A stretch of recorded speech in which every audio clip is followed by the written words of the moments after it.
Ohazura. Ohazura, selamat. Suaraku kekecilan ya, bentar. Suaraku kekecilan. Ohazura. Tes. Ohazura, sekarang suaranya gimana? Ohazura, selamat malam semuanya. Selamat malam. Korbannya. How are you? What's up?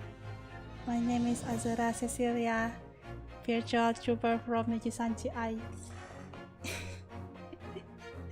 Good evening, Ohazura, apa kabar semuanya? Kembali lagi bersama Azura di Your Sauce, the game. Jadi ini kemarin aku sampai case 2 kalau nggak salah. Ya ini sekarang masuk ke case 3 guys. Jadi let's go.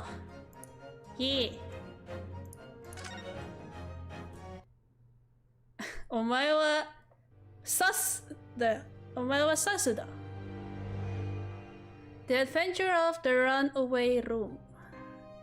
Oh, apakah pembunuhannya? 記憶を読み返すと、あれは19世紀の終わり、厳しい冬のことだった。事件は霧深い深夜のロンドンの街路をひた走る乗り合い馬車の中で起こった。 I have never 馬車 been に into は horse 被害 carriage 者と容疑者 before. の両名のみ、複数の人間がその事件を目撃した。 Aku nggak pernah naik delman guys. 誰が想像しただろうか。この単純極まりない事件があのような恐ろしい結末を迎えることになろうとは。我が友シャーロック・ホームズはあの事件を振り返ってこう言った。 Wagatomo. 思えばあの事件こそは序曲だったのかもしれないね。 Ini 忘 WhatsApp れが entah. たきあの日本人留学生と演じた長い競争曲の始まりだ。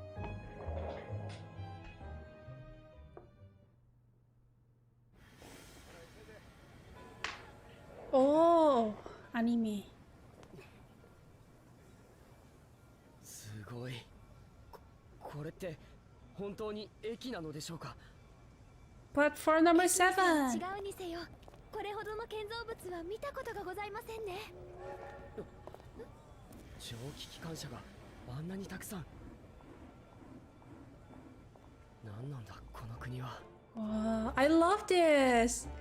Aku suka banget kayak estetika gini, so cool.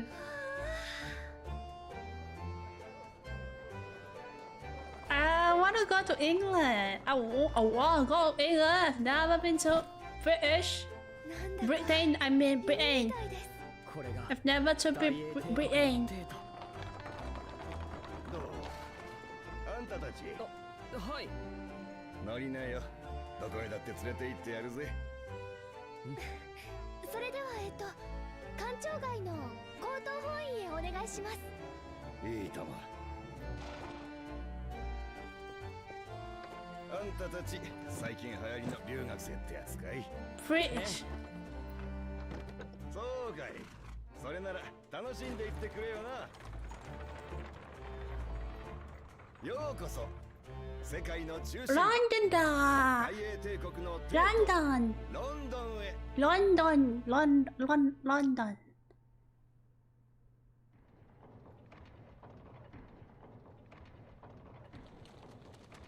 Bruh. What is this? What is this place? Is this the inside the Big Bang? Is this inside of the Big Bang? I will try to use my British accent.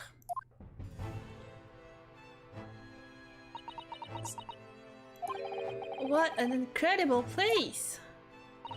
It's so imposing. It's almost suffocating. Indeed, this place is breathtaking. It looks like a fortress.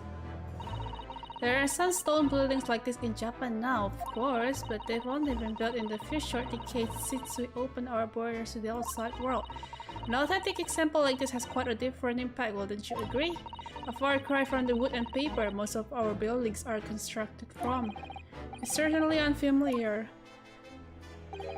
But I think there's more to the differences than just construction materials. What is this place again? This is the Lord Chief Justice Office, Naruhodo-san, in the Supreme Court of Great Britain. The Lord.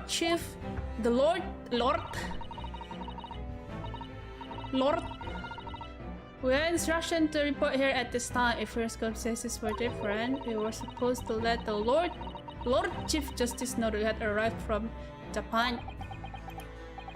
But Kazuma-kan, are you gonna keep bringing him up? Apakah kamu akan terus membawa dia kayak, tapi Kazuma tidak di sini?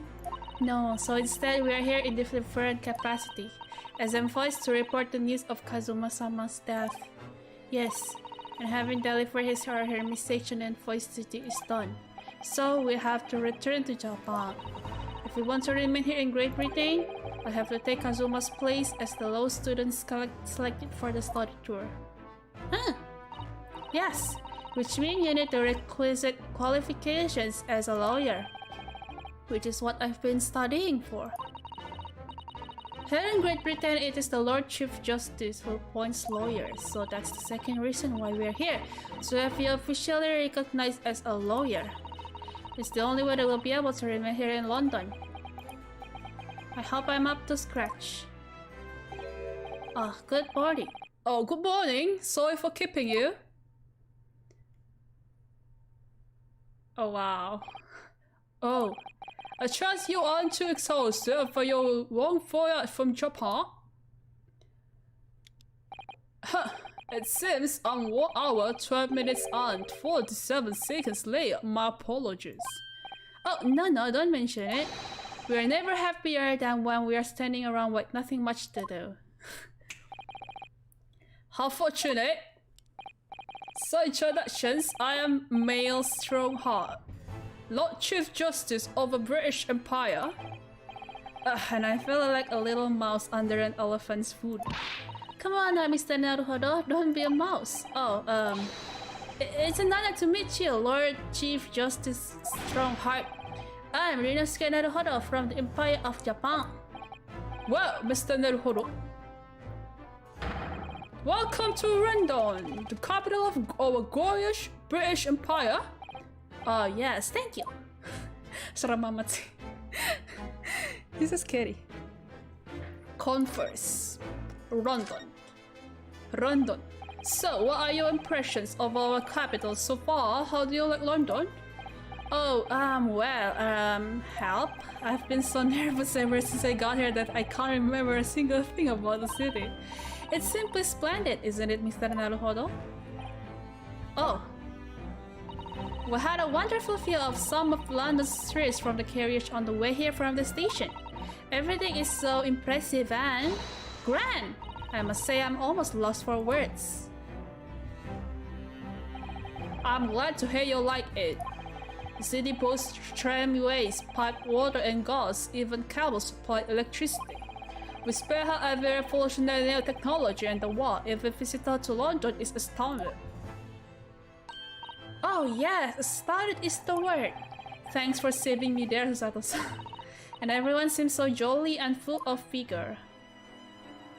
Tapi keren banget sih emang kalau dibandingin Jepang, kayak Jepang masih ketinggalan di era ini ya. Yes, there is much excitement about the upcoming great exhibition we will be hosting here in London. Great exhibition? Cultural and technological achievements from around the globe are to be exhibited here in our great city. It will be the greatest spectacle of its kind in history and will make Party World Fair look like a toy shop.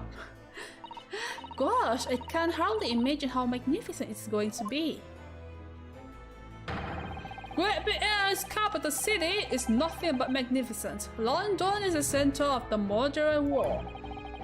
Even if you do say so yourself. Oh, hail Britannia! Oh, hail Britannia! The sun will never set on our great empire. Perhaps it is fated in these progressive times we welcome visitors from the land of the rising sun.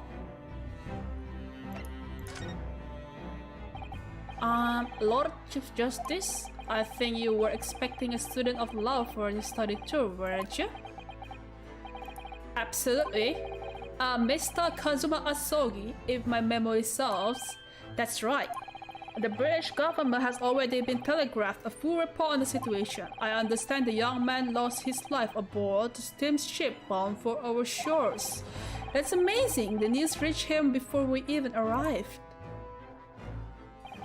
My country naturally extends its deepest condolences to yours. Oh, thank you. And you honored this appointment specifically to inform me of the news? Yes. We are here in the capacity of envoys from Japan to report the sad news in person.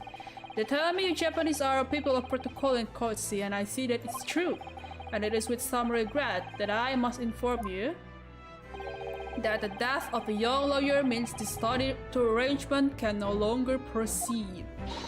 If you would just hear us out, Lord Strongheart. What do you have to say, madam? It's about the study tour. Mr. Naruhodo here would like to make a proposal. Would he now? Well, Mr. Naruhodo, this is it then, the moment of truth.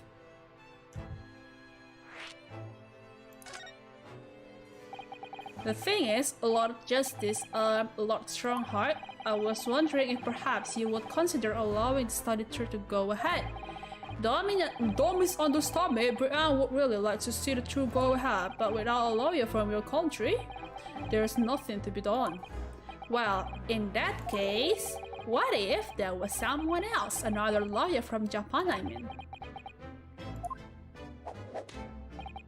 Is there something I don't know? A single lawyer was invited to Great Britain from your country. And oh, what Mr. Asogi, at least that is what I've been led to understand. Well, the thing is, this really isn't going well at all. I just can't seem to find the right words to say to this man. Mr. Naruhodo, I could ruin things here if I'm not careful. What am I going to say?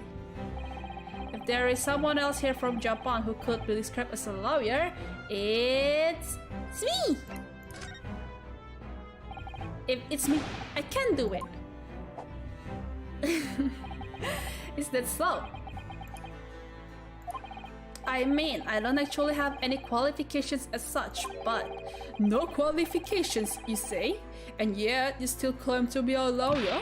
I have acted as a lawyer in the court before, only once as it happens, and I had Kazuma to help me, and I was the accused. But glossing over the details, I've been spending every spare moment on the journey here to Great Britain studying. I've learned all about British law and court proceedings while I was on board to SS Buria. The voyage from Japan is some 50 days, I believe. 50 days? That's like almost 2 months in the sea, on the sea. That's long. Lama banget 50 hari di lautan. Not what you might call a full education. To become a qualified lawyer here in Britain, not only do you need a university degree in law, you must also complete several years of training. Gila, ini lu bayangin kayak kuliah semester, kuliah bahkan nggak nyampe 1 semester ini. Kuliah bahkan cuma 2 bulan. I realize it's far too short period of time, but I can't just go back to Japan. Kazuma, Mr. Azuki's journey had only just begun. Coming here on this study tour was all he thought about. I have to carry on and do everything he planned to do. I know it must sound like I have an overly inflated opinion of myself, but I would do anything to prove that I have what it takes and in any taste you care to set me.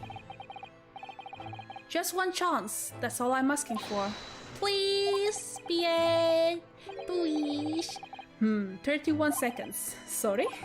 Your opening statement there, Mr. Naruhodo, it was 31 seconds long. Not too brief, not too protected. A perfectly judged appeal, I would say.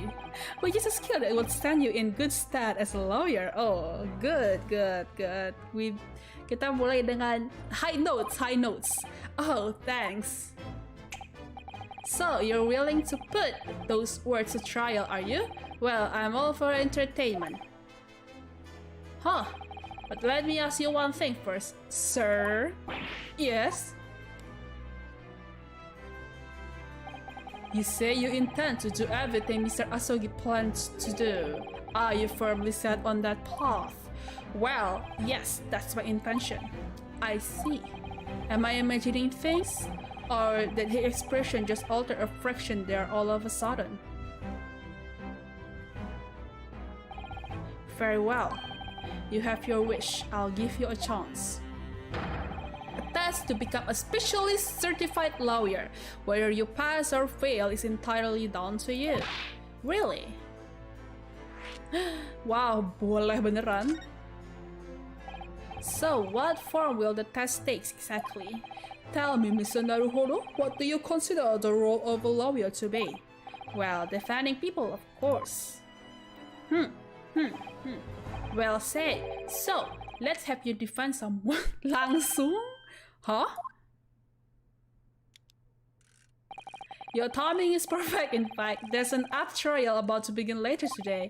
No advocate has been appointed for the defense as yet, so that this will be welcome news. Today? Straight away? Praktek langsung betul. If you manage to secure a verdict of not guilty, you'll have passed my test. What could be simpler? How do I get myself into these situations? Well, could I ask, what sort of trial is it, Lord Strongheart? Yes, good question. I remember. It's a murder trial. A murder? An extremely simple case, I understand. You really can't lose. That's easy to say. But I should mention, just in case, if the defendant is found guilty, he will of course be sentenced to capital punishment. Capital punishment? He'll be put to death? Here in Great Britain, murderers are sent to the gallows without exception.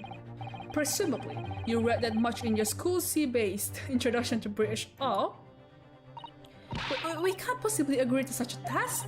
We would be toying with a man's life. I am the Lord Chief Justice and I've decided it's acceptable. But you can't do that, can you? There's no need to overcomplicate this. All you have to do is ensure that you don't lose. So the defendant may live or die depending on how well I perform in court. If I lose, he'll be hanged. Mr. Naruhodo, you've come to me claiming to be a lawyer. If you want me to take you seriously, you need to prove you're willing to do a lawyer's job. And you say you intend to see through the will of your compatriot, Mr. Asogi. I would like to understand just how far you're willing to go in order to make that happen. He's testing my resolve. What's the matter? You've fallen silent? I'm sorry, but time is pressing. The trial will begin shortly. And the answer from you now was it's to be. What do I say? Do I agree to this absurd test? I will do it. I mean, go big or go home. Or die, in this case. 15 seconds. Your decision making this work if you want to be a lawyer. That was too slow. So, it's as expected, is it? Sorry? You have noble intentions, but lack the resolve to see them through. The test is cancelled. Thank you for stopping by. Hush, hush! Go and acquire a ticket for passage back to the east tomorrow. This conversation is over. Yes, Lord Strongheart. Thank you for offering me a chance. Mr. Naruhodo. I'm sorry, Miss Sato, but what could I do? It's alright, I understand. You do? It's not an easy decision to choose whether to defend a man in these circumstances, but resolve has absolutely nothing to do with it. What are you trying to say, madam? I think what Mr. Sato means is that no matter how badly I'd like to be recognized as a lawyer and stay here in Great Britain, towards another man's life by treating his one and only chance at the trial so trivially would be utterly unforgivable, and I feel exactly the same way. I'm sure the defendant won't see the trial as a task, as some kind of experiment. What if this is a task, like reverse psychology? A lawyer may fight for his clients in court day after day, But for each one of those clients, the particular day they stand in the dock may be the only chance they have to fight to prove their innocence. No, I was wrong. I'm not qualified to do that job yet. I'm sorry for wasting your precious time, Lord Chief Justice. Guys, Dino Azura artinya apaan sih? Aku dari kemarin denger tapi kayak aku gak ngerti Dino Azura artinya apaan. Wait, Mr. Naruhodo? Oh, was there something else? It's approximately 20 minutes by carriage to the Old Bailey from here. If you leave immediately, you should still be there in time. But I just said that I was quite serious in what I told you. The defendant in this case has literally no one to advocate for him. What? At this point, he can't hope to find someone to represent him. The trial will begin without a defense. And if that happens, there's only one possible outcome. He will receive the most severe sentence the judge can pass down. That's awful! But that is the truth. Susanto. I know! I keep like misread it a lot of time, like Susanto. Why does it have to be like this? Please don't expect an answer to every question. The cold hard truth of the matter is that there's only one person now with a chance to save this man from a very miserable end. And that is you. I'm really his only hope? So, what do you say now, madam? Me? What do you mean, Lord Strongheart? You said it wasn't an easy decision to choose whether to defend a man in these circumstances. And I agree. But in my estimation, it is purely and simply a matter of resolve. Oh. Our time is up here. I have a meeting to attend. I must leave in 2 minutes and 16 seconds. So, venture into our great city and enjoy yourselves. I can't exactly enjoy, can I? He's gone. Huh, the Old Bailey. If you are going to do this, Mr. Naruhodo, we must leave at once. Oke. Ada yang bisa dieksamin nggak di sini? Miss Susanto, can I get ask you something? Careful, from this position, I can perform a Susanto takedown in an instant. I know. Mr. Naruhodo, you heard Lord Strongheart. The trial starts immediately. Oh, dang it. Okay.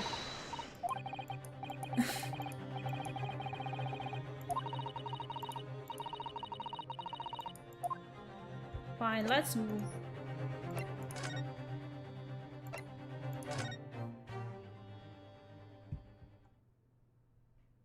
Oh, look. He has mustache. The Old Bailey, defendant's antechamber.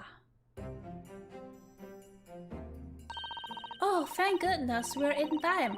There's still 15 minutes until the trial begins. I never knew a horse-drawn carriage could go so fast. I thought my teeth were going to rattle loose. Did you hear what I said to the driver when we climbed aboard? Get us to our destination in 5 minutes, driver, and there's a guinea in it for you. It's one of my favorite lines from the Herlock Sholmes stories, and it worked quite perfectly. I'm not sure you're here, so please. I thought we were going to die, and we have to pay gold for the privilege. Well, at least we arrived here before the trial started. Man, Susanto is cute, but kind of scary at sometimes. Yes, I suppose there's that. Anyway, I don't understand it. The court clerk said the defendant should be here, but there's no sign of him at all.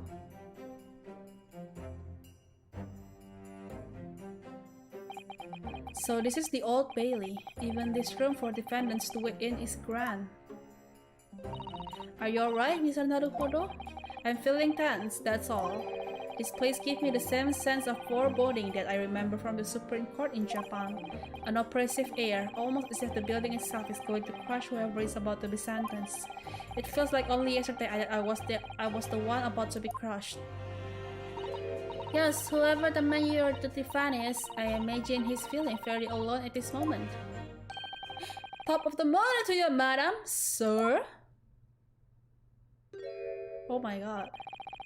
What are you doing following me here? Things are pretty different, are they? Sorry?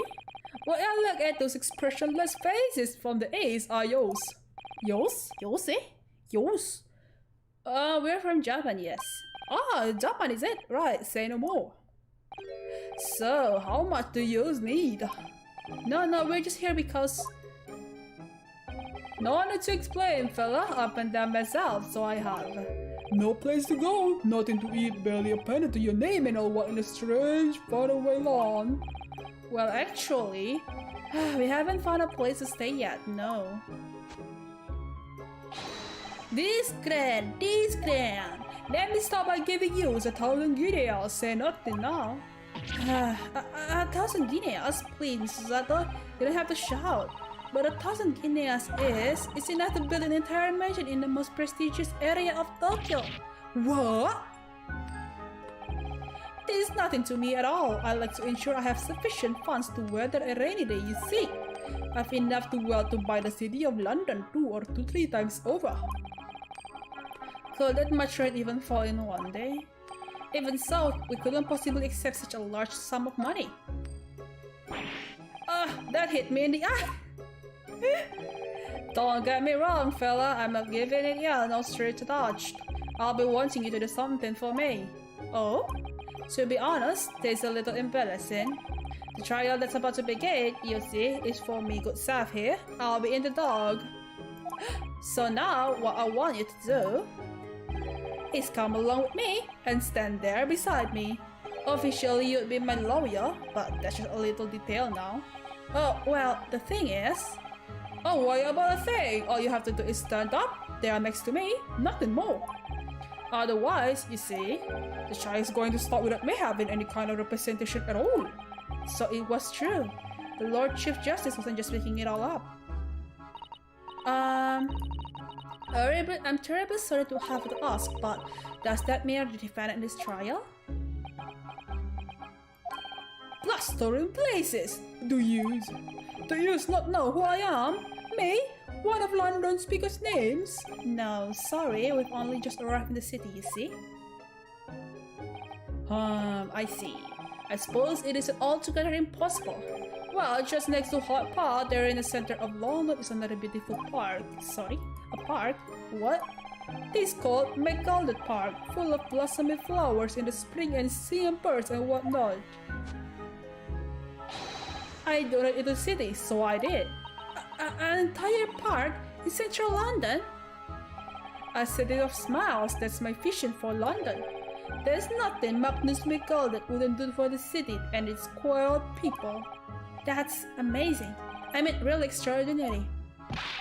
But now they have the gall to say I'm a good-for-nothing criminal. Me, Magnus McGalded. What is the matter with the London police, I ask you? Alright, don't pass out. Mr. Naruhodo? Perhaps now will be a good time to introduce ourselves while the gentleman catches his breath. Good idea.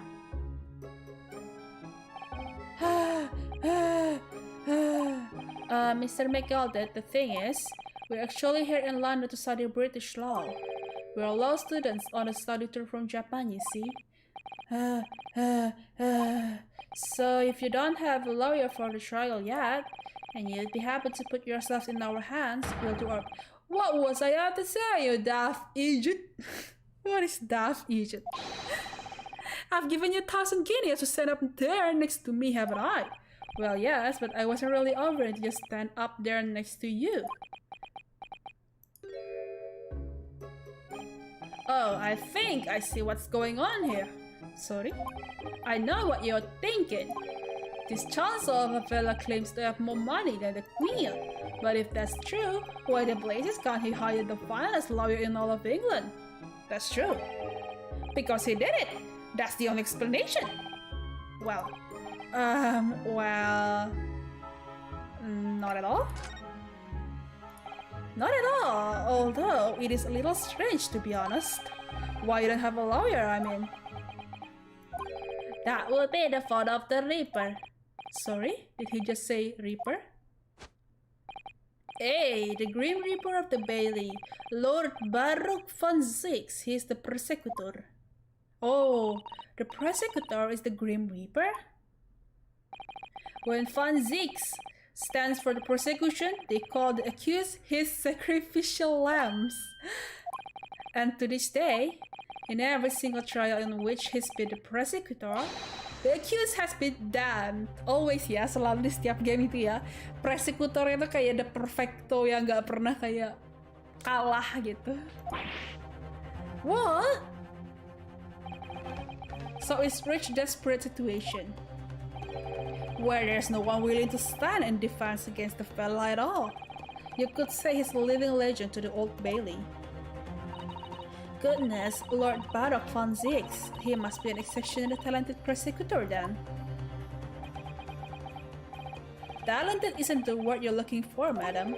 It's cursed. Cursed? What on earth? The defendant is summoned, and his counsel. Please make your way to the courtroom. The trial is about to begin. His counsel? That will be me. Oh, this time? Well then, fella, don't let me down. But I don't know anything about the case. You haven't told me what happened. Until you show your face here, I made up my mind, so I had... Sorry? I decided I have to defend myself in there. How would that have worked? But then you made an appearance, a student of law, wouldn't you know? There's no accident, I can assure you of that.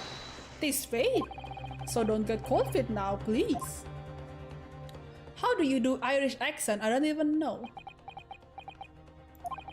I literally know nothing about the case or about this man who stands accused. In fact, the only thing I do know is that I can't just turn my back on him. Is he sus? He looks kinda sus. Mr. Naruhodo, the man has no one. He'll have to stand alone in that courtroom armed with nothing to defend himself. Yes, something that Kazuma would never have allowed to happen. Counsel for the defense, what are you doing? If you wait for the start of the trial, you will lose your right to stand. I'll be right there. It's happening then. My first trial in the British court. I hope you're watching over me, Kazuma. Because I have no idea how I'm going to manage this.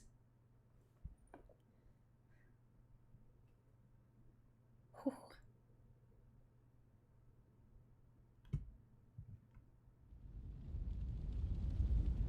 Wow.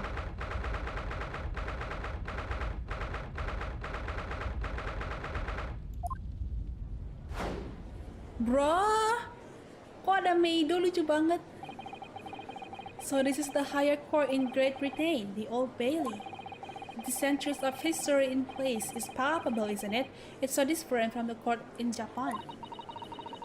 Yang sus kan sus atau betul juga. It feels both imposing and serene at the same time. The atmosphere almost makes words redundant. Whatever the country, determining a person's guilt or innocence is always a solemn affair. May I say something, Mr. Haruhodo? Oh, yes, what? He's so nervous. Your eyes look ready to pop out of your head again. I know, but I just can't help it. Oh my god! Oh, the judge looks so cute! Lucu, kriwil-kriwil jenggotnya.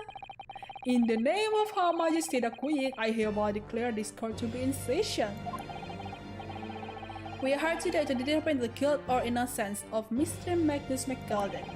I now call upon the counsels for the prosecution and defense to declare their willingness to proceed. Oh my god, this is like Vampire Edgeworth. The prosecution is fully prepared. That must be the Reaper of the Bailey. He really does look fully prepared to dispatch his next poor victim to the underworld. Counsel for the defense, you appear to be Eastern. Do you speak English? Huh. Oh, yes, of course, sorry. But he asked if the defense was ready, and I couldn't be further from ready if I tried. He's so handsome though! He He's so handsome. Look at those eyes. Oh shit, that's that. Oh, those eyes please me. Nipponis. Gantang. They shrug your fear, your doubt, your trepidation. They run wild, clinging to some phantom notion of courage. The quintessential look of a sacrificial lamb. A cold shiver just ran down my spine all the way to the tips of my toes. The sexual tension between the prosecutor and the lawyer every goddamn time in this game. There's always this kind of tension between the prosecutor and the lawyer. Kayak tense gitu. Now, Mr. McGilbert. Yes, my lord.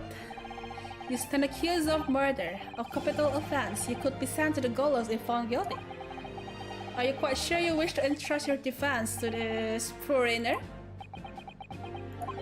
As I've always said, my lord, it is a great thing to give opportunities to the young. Ini lebih ke fear sih. Do you know that fear is the greatest aphrodisiac? Even if the fella is a student from the some little island up in the Far East, is it not the British way to ignore the dangers to yourself and give those less fortunate a fair chance? I'd like to think that acts of chivalry do the great British Empire proud. Listen to Mr. McGilden. What a fine gentleman. London has a damn teacher who donated £5,000 to the government the other day. Mother, please, may we go and play in McGilden Park? It seems as though everyone in the public gallery is firmly behind Mr. McGilden. That's definitely welcome news, and he certainly has a way with words. I'm surprised he couldn't convince anyone to defend him. Eloquently put, Mr. McGilden, and most laudable sentiments. Now, ladies and gentlemen of the jury, I'm sure I don't hardly remind you that you 6 members of the public have been selected for your impartiality. Are you ready to proceed? Lucu banget! Neneknya lucu banget, emes. Ini kayak Profesor Layton. Ada Meido. Lucu banget. Yes, my lord. If the task is to send rotters to the gallows where they belong, I'm more than ready. At the manner his lordship always says we should dispose of rubbish properly. Naturally, I agree. Ha! Any criminals here will soon be wishing they never set eyes on me.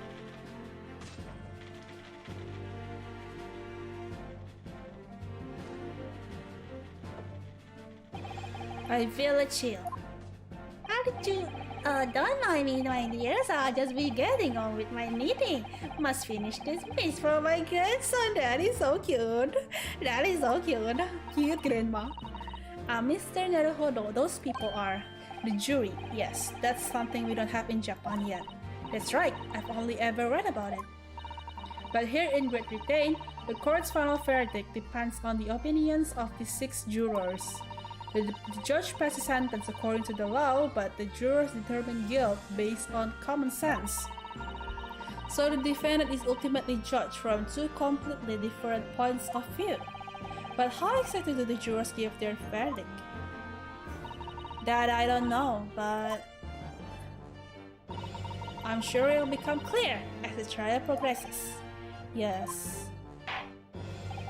Prosecutor Fonzix. My lord, it's been a number of years since we've seen you here in the courtroom. I thought you renounced your fame. I'm known as the Reaper of the Bailey, my lord. In fame rather than fame, I would say. But yes, 5 years have passed since I last spread my wings in this capacity. So what brings you back? Is there some chance of circumstance of which the court should be aware?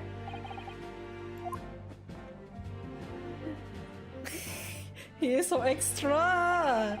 I leave that to your imagination, my lord. So the Reaper has been out of action for 5 years. Why did he have to choose today of all days to make a comeback? Don't lose heart, Mr. Naruhodo. As you wish, sir. The court nevertheless welcomes your return. Now then, opening statements, I think. A summary of the case, if you please. Certainly, my lord. As your lordship is aware, this is a case of overwhelming simplicity. We must be the only ones in here who aren't aware. Anjir. The incident took place in the late evening. 3 days passed. The hour was... Late evening, 3 days, 3 hari yang lalu. The hour was some minutes after 10.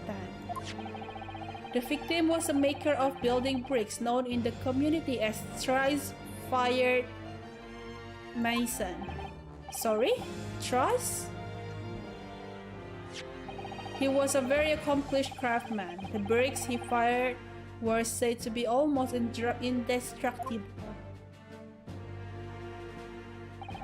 The victim's corpse was discovered in an omnibus in service on the streets of London at the time.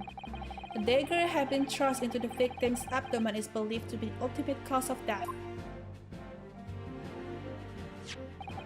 Here is the autopsy report from the investigating medical officer at Scotland Yard. Thank you, Consul. I shall accept that and the photograph as evidence. The autopsy report.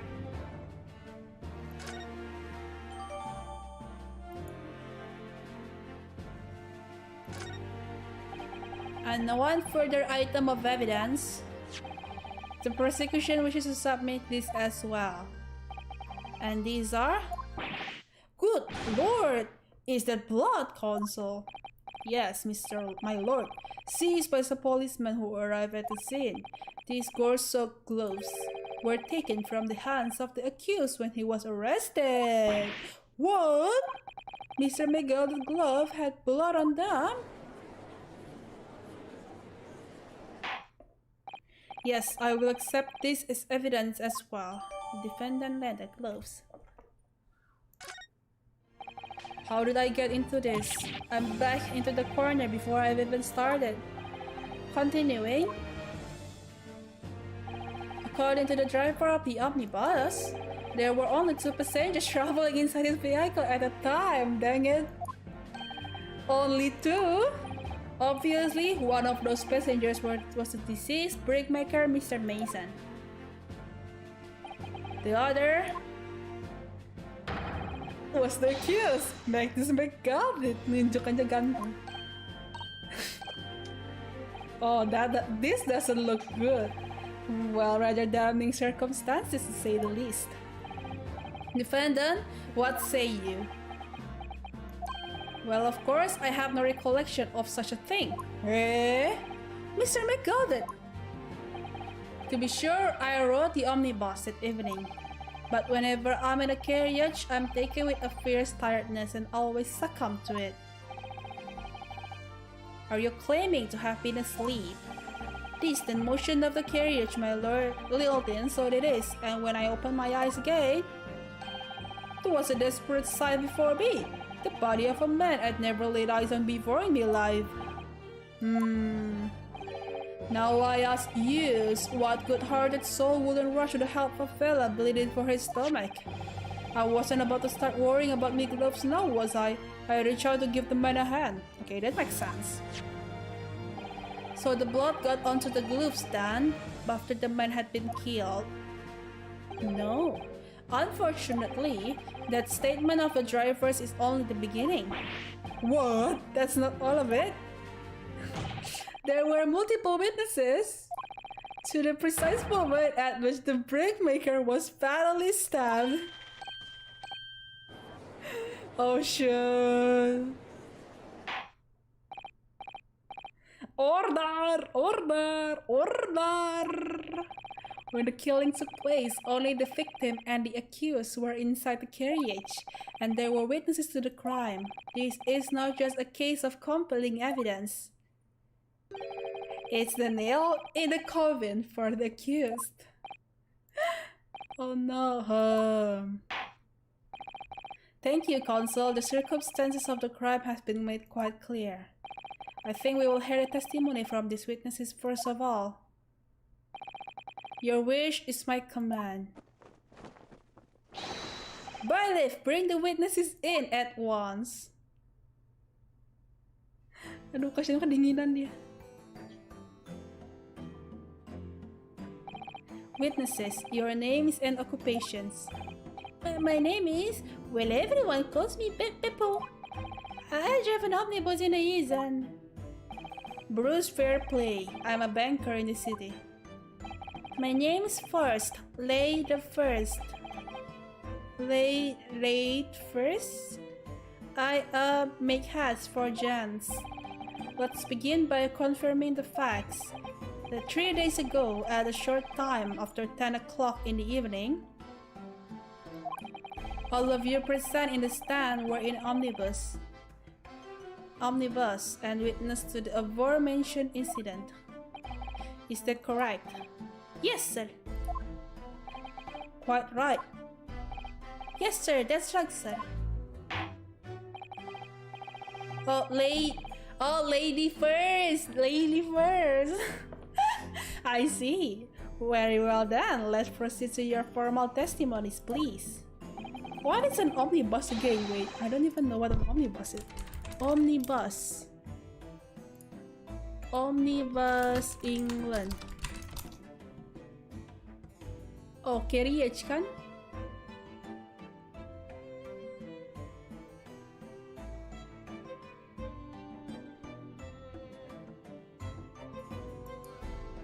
Each of you will tell the court precisely what you saw. Witness testimony. It was the last bus of the evening, so I had few customers. I remember it well. The victim and the man accused of killing him were sat next to each other inside the bus. Then out of the blue, the accused just reached over and plunked a knife right into his guts.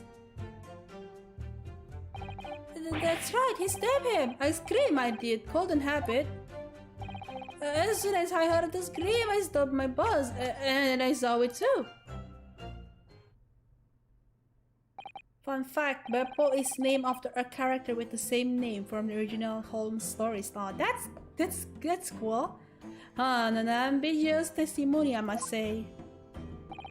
Exactly, my lord. These men witnessed the incident in the omnibus with their own eyes. I'd like to ask a question if I may. Yes, Consul? Well, this testimony makes absolutely no sense to me whatsoever. Why not? Well, the incident took place inside a moving carriage, didn't it? As had been clearly stated from the outset, yes. Well, in that case, how could those two witnesses possibly have seen what happened? There is no way they could have seen the inside of the moving carriage. Yeah, that's what I was thinking about.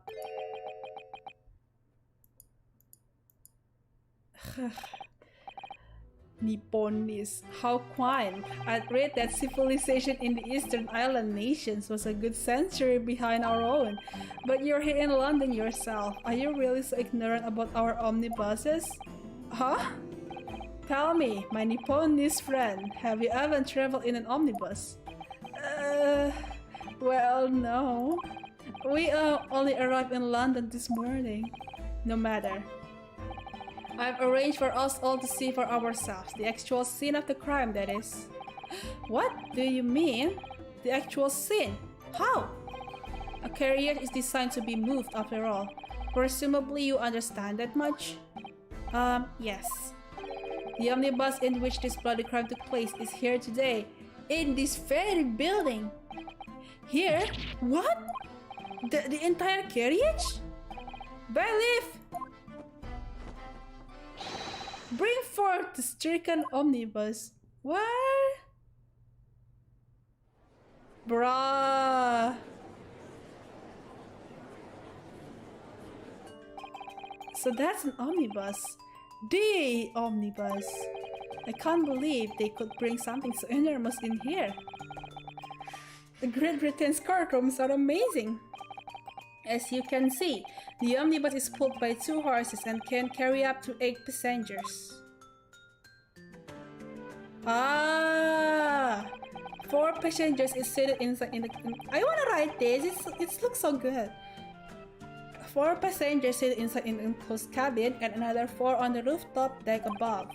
Every Londoner knows that the best views of the city architecture and sights are to be had from the top of an omnibus. Do they still have this in England? Masih ada ini nggak sih di Inggris? And I should point out to our foreign guests that there is a skylight in the room, allowing a view of the interior from the seats above. Ah, a skylight. Oh!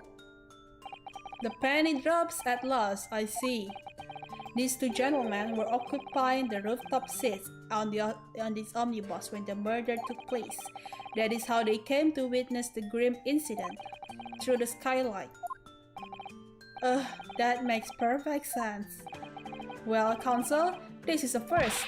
In all my years behind the bench, I've never experienced the crime scene itself being brought in the courtroom. There are a number of important clues remaining inside the carriage, my lord. I would like to submit the omnibus itself as evidence. That is the prosecution's wish. Aduh, wiknya melorot. Wiknya melorot. Very well, I see no reason why not. The omnibus is hereby formally accepted as evidence. I can't believe it! The entire crime scene entered as evidence? Yes! Great Britain is simply extraordinary!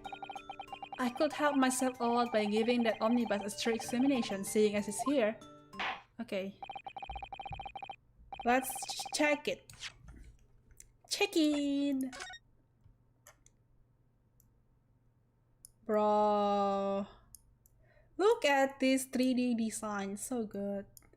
Huh? Phoenix, right? Is that a Easter... not real Easter egg, I mean like... What? Bruh. That is kind of funny. Not gonna lie, it's kind of funny.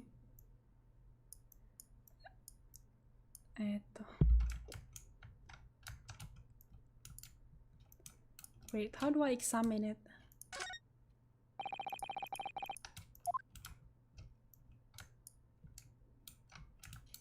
Can I really wait, Anika.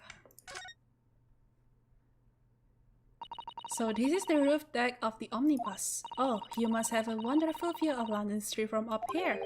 So people sit all the way up here on the bitter winter nights with the cold air rushing past them, and they have to pay money to do so? I can't imagine how cold it must feel. That just made me think of something horrible. Can you imagine being dragged around the city in the freezing cold as a punishment? Perhaps that is the real price you pay to stay out late. Duduk di muka. We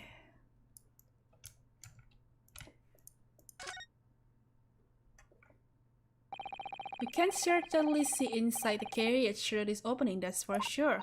Yes, and there's a lamp and closed cabin, so I'm sure the witnesses would have been able to see quite clearly. That's not good for us.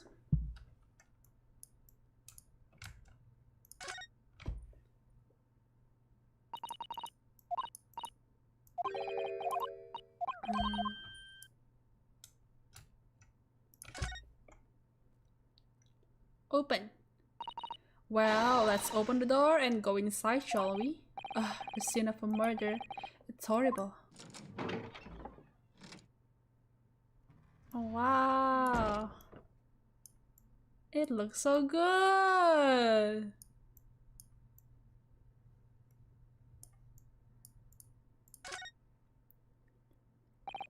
That's blood that's soaked into the seat, the victim's obviously. Yes, and that seat would be clearly visible from the roof deck. Would you really step somebody in the full view of the other passengers like that, I wonder?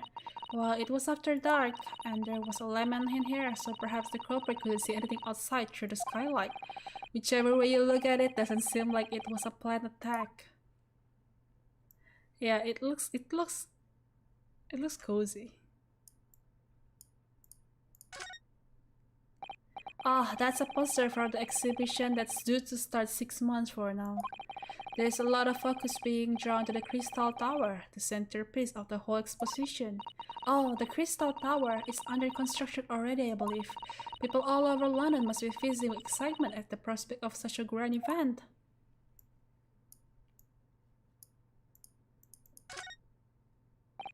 This seat looks reasonably soft, but it's actually rather hard when you sit on it. And only just wide enough for two gentlemen to sit side by side, really. Of course, an English gentlewoman will be dressed in such finery.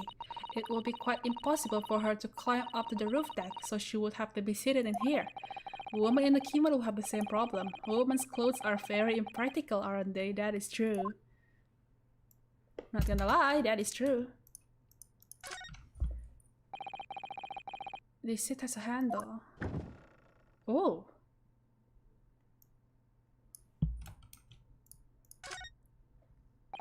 This looks like all sorts of equipment that might be needed to keep the omnibus running. Feeding tubs, tools to repair, wheels, blankets, horseshoeing tools. So it's a storage compartment for the coachman to keep his things, it seems. Kayak bajai. Bajai kan juga gitu, soalnya di bawah tempat duduknya ada ini, guys. Ada kayak tempat penyimpanan dia di bawah apa namanya, di bawah kursi. Well, I don't imagine it will be very convenient for that purpose anyway.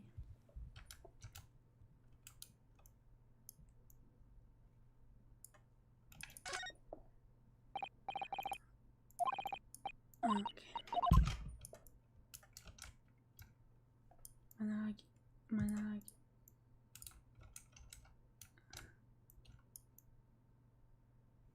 Mana lagi?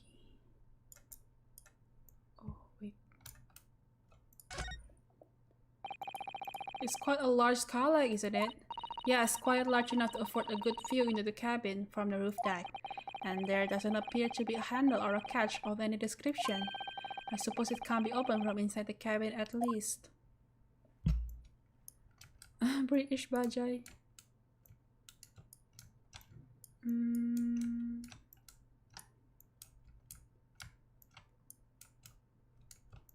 Udah kah?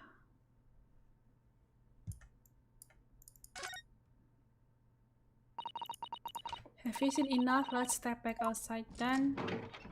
I think I've seen enough.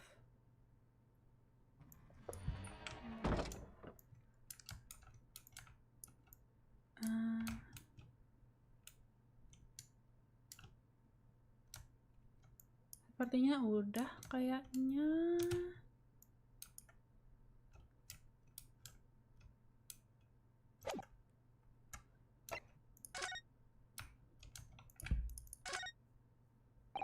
This is definitely blood, isn't it?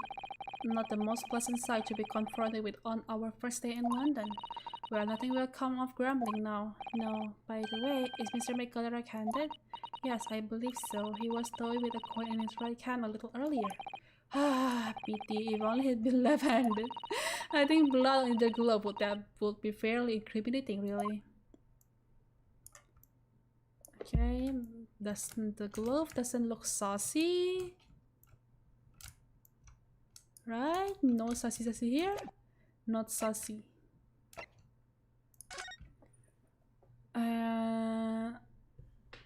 Okay. Let's go back. Let's continue with the cross-examination. Hump. Pray don't expect this Nipponist stray to understand the intricacies of a British court's cross-examination rights.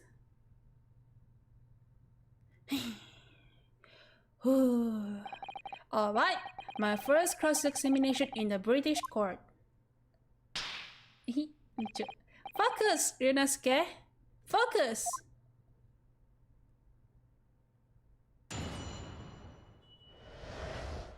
What the witness saw. It was the last bus of the evening, so I had few customers. I remember it well. Mata! Yes, I think it was sometime after 10, wasn't it? Oh, yeah, sir, that's right, sir, yes. It was so cold, it was freezing, in fact.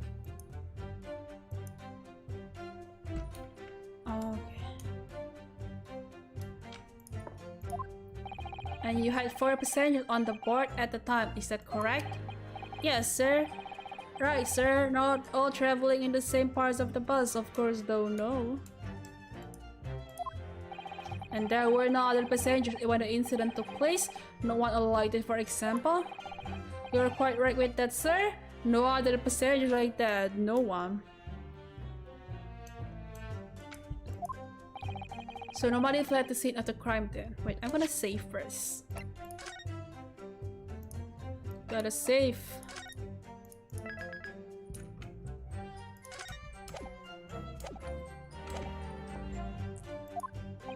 I have to say, the boss insists on it running. He does every evening. That last of the day. But I do wonder sometimes if it's altogether worthwhile. Yes, so sorry to say. What do you mean by that? Well, what with it being so cold and everything, and only making 20 pounds on the run, you see. Yes, I spent that much at on the way home just trying to warm again. The victim and the man accused of killing him were sat next to each other inside the bus. Mata! And you saw them through the skylight in the roof of the carriage. That's right, when you sit up on the top deck, the windows right there at your feet. There was a lamp on the inside, so I had a pretty good view. The two of them were wearing hats, and I couldn't exactly make out their faces, but there's not a shred of doubt in my mind that it was Mr. McGaldet. Tapi tadi dia nggak pakai glove-nya. How can you be so sure? Well, how can I put it politely? Mr. McGallet is a gentleman of rather small stature. I couldn't have mistaken him for anyone else. Let's not forget that when the vehicle came to a halt, the only people inside the enclosed cabin were the deceased Mr. Mason and Mr. McGaldet. There is no room for doubt here. I really wish there was.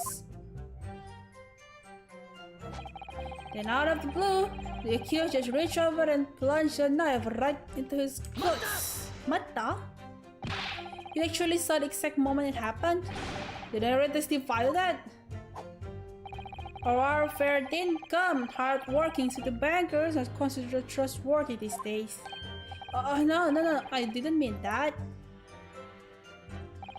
This is no good. I've really got his back up. Perhaps you could just tell us what you saw in a little more detail if that's... My lord! Juror number 3. What's the meaning of this? My mind is made up, my lord. Completely and utterly made up. Made up about what? I don't like the stinking rich. Never have. You look like a stinking rich though. They're always up to something or other that they shouldn't be, every one of them. Oh, what? And that little leprechaun. Ini kayak ini anjir, kayak Masquerade. Atau kayak apa namanya, The Voice. And that little leprechaun of a man is no exception. Well, he can't fool me.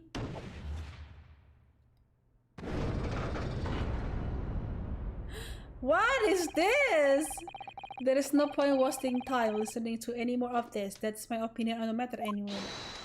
Hold it, Mata. That is precisely what I was about to say. What?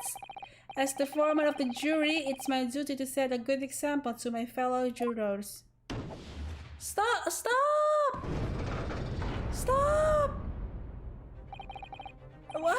What is happening here? Let me see. Yes, it seems that's how the members of the jury give their verdicts. That's so extra! That's so extra! With fire? Apparently, yes. White for innocent and black for guilty. Hey, that's kinda... As the 6 members of the jury make up their minds about the case, one by one, they each cast a ball of fire into the great scales of justice, as we saw a moment ago. So if those enormous scales fall completely to the black side, does that mean? Let's do our very best to make sure that doesn't happen. Now I'm even more worried than I was before. Very well, the court acknowledges the change in the jury stance. Counsel for the defense, please continue with your cross-examination. This is a nightmare. Ada buru-buru nih mereka. That's right, he's Devin. Scream that I couldn't have it. Mata! Mata!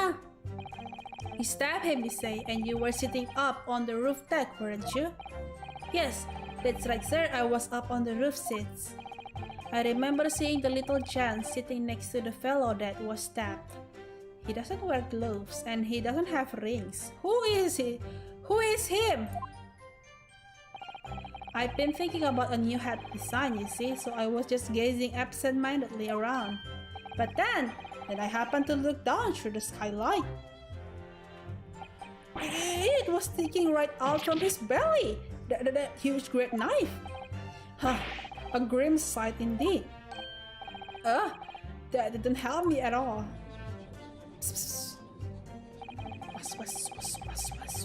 The jury looks like they're even more convinced my client did it than they were before. Lucu banget!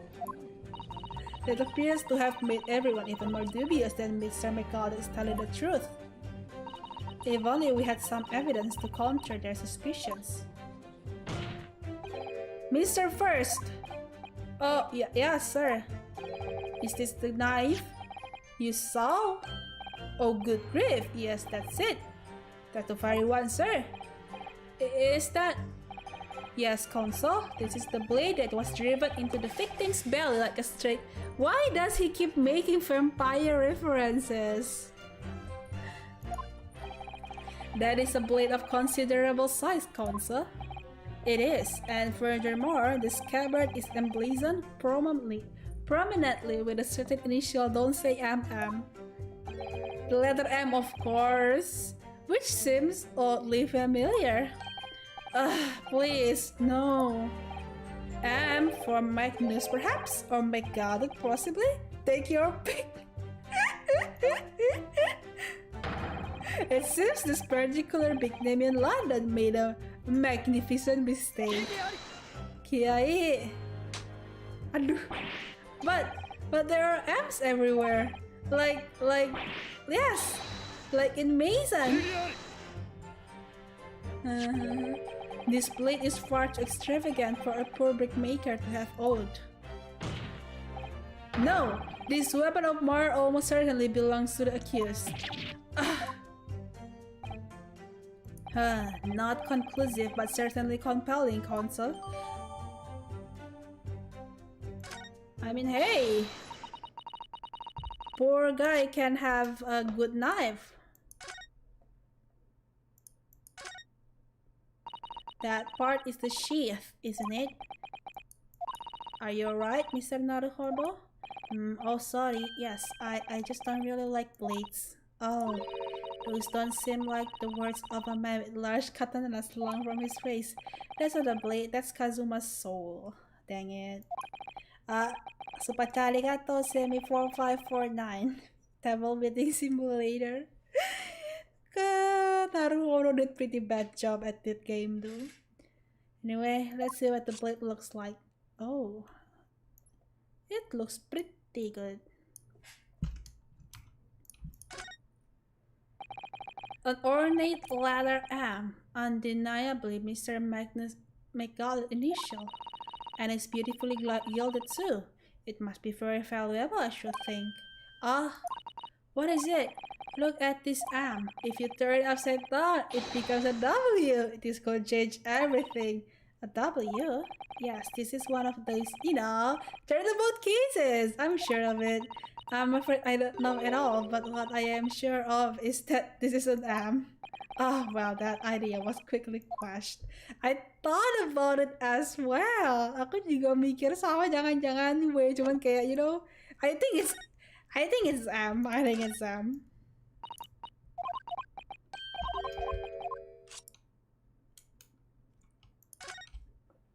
W for Wombo. Oh, that looks a lot like blood. It surely is blood, the victim's. An Englishman's blood looks a lot like a Japanese man's blood. What do you think, Naruhodo? Did you think it wouldn't? Sorry, it's just that we've only just arrived here in Great Britain. I'm finding it a little hard to adjust. Yes, I do understand.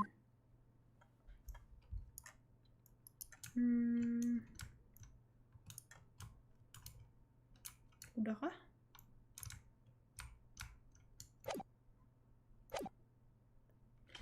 My lord, if you'll forgive the interruption. Juror number 2, go on. Mr. McCullough is a pillar of society and a gentleman's word should be sacrosanct. However, those of us in service know we must accept hard truths. Wait! What are you about to dispose of the rubbish? No! Wait! No! I don't wish to cause offense, but I do like to eradicate all traces of filth and grime.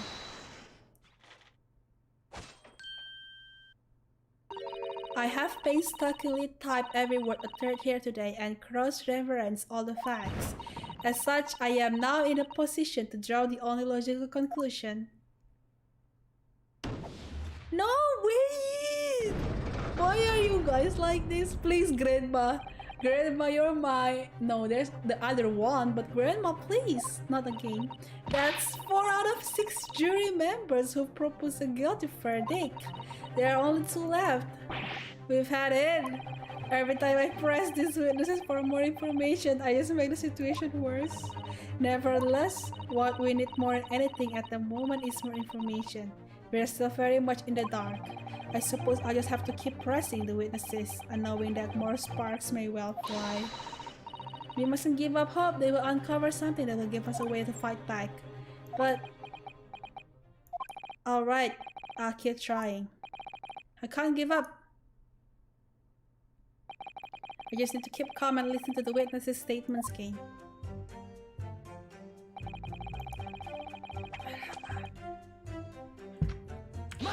Mata! Oh, what exactly did you see? Oh, well, sir, that would be the passenger, sir. Yes, collapsed on the floor he was. And by the passenger, obviously you're referring to the victim, Mr. Mason, the brickmaker. And the other passenger had that knife in his hand, like this. By the other passenger, obviously you are referring to the accused, Mr. Magnus McGilded. And he plunged it down like this, stabbing the other passenger in the belly. What? Huh? Weird. Weird kalau gayanya begitu. My lord, I wish to speak. Yes, juror number 5. Do I take it that you too? As the master of the London Guild of Coachmen, the idea of a murder being committed in one of the city's carriages is utterly abhorrent to me. It wouldn't be right to make a decision before hearing all the facts, though, I say to myself. But I've heard enough now. The horse has been bolted, as they say. No, please, just keep an open mind. Atau self-praised. No, Grandma, please don't betray us, Grandma, you're my last hope.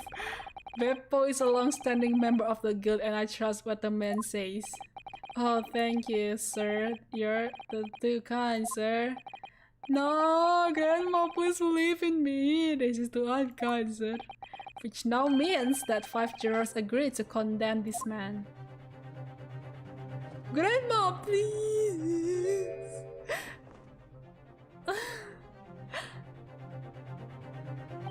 Madam Juror number 6. Yes, dear, what can I do for you? You have heard the testimonies of the witnesses in the stand. Oh yes, I certainly have. Still got my hearing, you know? Then pray tell, what are you yet to pronounce your leaning? Well, dear, the thing is, I'm a creature of habit, me. I always go to the park at around this time of day and sit on a nice bench and get on with my knitting. There's a lovely little park just near where I live. Magnolia Park it's called. The gentleman donated to the city, you know, to put a smile on Londoners' faces, he said. I can't imagine such a fine young gentleman would have it in him to take another man's life. He is always doing wonderful things for the city. That's right, a man like that wouldn't stab someone, surely. Mother! May we go to the Magnolia Public Library later and borrow some more books? See, Grandma, best woman, best character in this game, the Grandma. How many Londoners live with their heads in the clouds? Do you people not know? What kind of a man Magnus McGilded really is? What kind of a man is he? The philanthropist Magnus McGilded has enough wealth to purchase the entire city he claims to value so highly. But where did all that wealth come from? Your client is a Shylock, sir. What is a Shylock? Shylock meaning.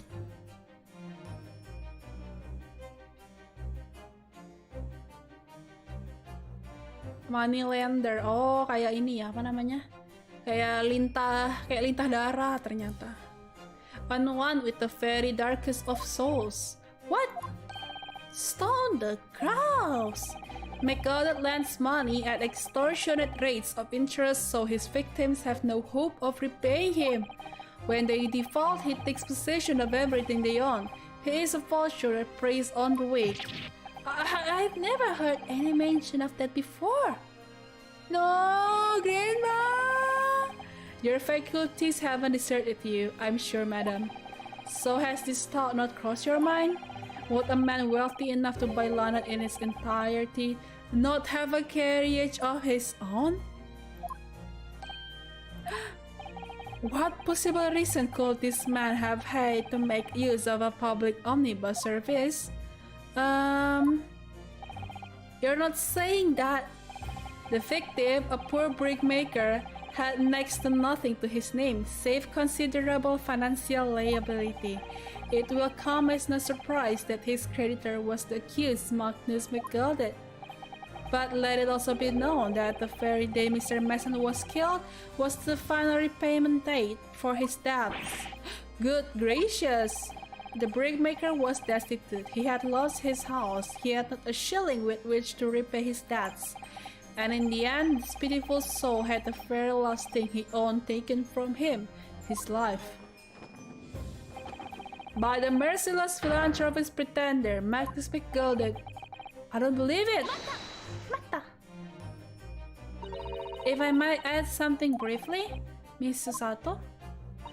You claim that the victim had been lent money by Mr. McGoddard, but where is the evidence to support your claim? Wait, I just realized. Oh, wait, what? He is so extra! He is so extra! Pray forgive the discourtesy of filling my hello chalice in the court of law. Aha, there it is! Lord Fonzig's hello chalice! How can this be considered acceptable? But I find myself in unexpectedly good humor. I had heard ladies from the Far East could show great courage, but I didn't expect to experience it myself. As a judicial assistant to the defense, I am simply doing my job. What a pity that your display of courage is in vain. This is a debtor's ledger which details all monies loaned by the accused. Tapi kalau begitu ngapain ya ngasih utang bunuh yang berhutang? Gak ada artinya juga kan? Maksudnya lebih logikal kalau yang berhutang bunuh yang ngehutangin dong. You will find the victim's name clearly recorded inside. Oh. Allow me to present this ledger as evidence. And pray forgive the discourtesy of raising my chalice in the toast to the enigmatic ease at the same time. A marvelous toast, Consul. I will gladly accept this new evidence. 20 guineas. Is that big amount?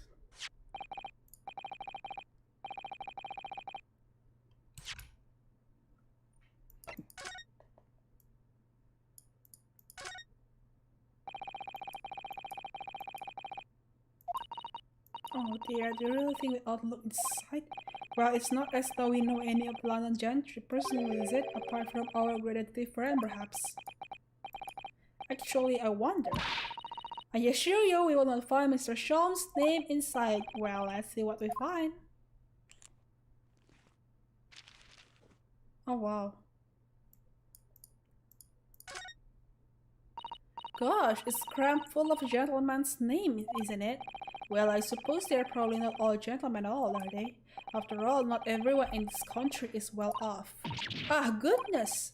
What is it? Look at this, do you see the name here? Bruce Fairplay! Should that mean something to me? That sounds strangely familiar, actually. It's the witness, you dumbo. Bruce replayed the witness testifying at this very moment. Oh yes, of course, the banker. Why is his name in here? Ah, he borrowed 20 guineas, did he? And look, the repayment date is fast approaching. He's a banker. Why don't he just like borrow from bank? Can you borrow from bank? It's possible that this is just a coincidence, of course, but this could be a very useful information.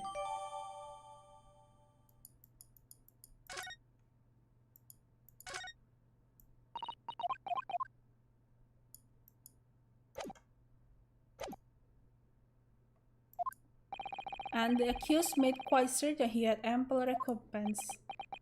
No, Grandma. Well, it would seem I've had a wool put over my eyes. Regrettably, madam, that is the modus operandi of the accused. And it's such a pretty little part too. What a scoundrel. No, Grandma. Grandma. Still. Maybe it's all for the best. Wait a minute. Let's think about this a little more. I don't stand for nonsense. No, Grandma! No! That was it, the last juror's decision.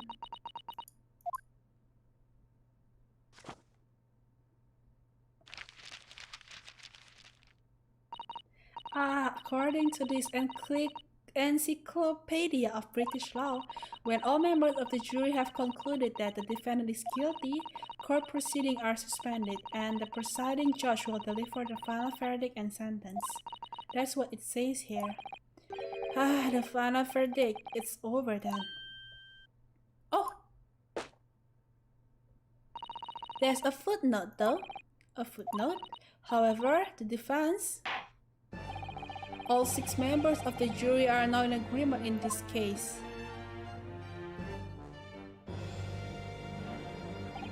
Allow me to convey my respect for your swift and righteous decision.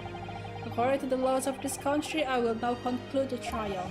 By delivering my final verdict, I trust there are no objections. Miss Susato, just tell me one thing. Oh yes? You were in the middle of saying something before. The footnote in the Encyclopedia of British Law, however, the defense... What did he say next? Oh yes, of course. One moment. When all members of the jury have concluded that the defendant is guilty, court proceedings are suspended and the presiding judge will deliver the final verdict and sentence. Then the footnote says, however, the defense has the right to demand a summation examination of the jurors at this point. A summation? Examination? A summation examination? From which century has that tome you have there been resurrected? Judging from the binding, I would say that book is at least 50 years old. Any modern text on British law wouldn't even give such an antiquated procedure a mention.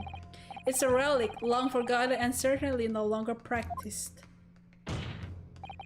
So you're out of luck. Oh. What even is it, Mrs. Sato? This so-called summation examination. Oh, one moment and I'll read about it. You will demand the right to a procedure before you even understand what it entails? Typical Nipponese. Alright, Mr. Naruhodo, I think I understand. It seems that under this procedure, we will be able to appeal to the members of the jury. To do what exactly? Appeal to them to change their leaning and reverse their decisions, and it says here that if successful, the proceedings of the trial must be resumed. Make them reverse their decisions. Yes, in times gone by, barristers would use a summation examination to attempt to influence the jury's decision.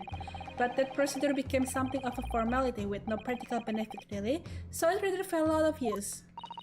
I wonder why. Because it was devoid of purpose. Changing just one member of the jury's mind will be hard enough, let alone several. No self-respecting defense barrister will even assert his right to try in this day and age. But I have no self-respect. So let's go. Let's do summation examination. Still, I don't see any mention of the procedure actually being formally revoked. What are you suggesting? I'm suggesting that although it may be antiquated and largely forgotten, it isn't yet extinct. What do you think, Mr. Naruhodo? A summation examination, our last possible option. Do we assert our right to carry it out or admit defeat? Of course, we have to assert our right. The defense wishes to assert its right to a summation examination, my lord. London is the capital city of the most powerful nation on earth. We have a duty to the world to exemplify the very highest standards of judicial procedure. Summation examinations are an embarrassment that should remain buried. I like that.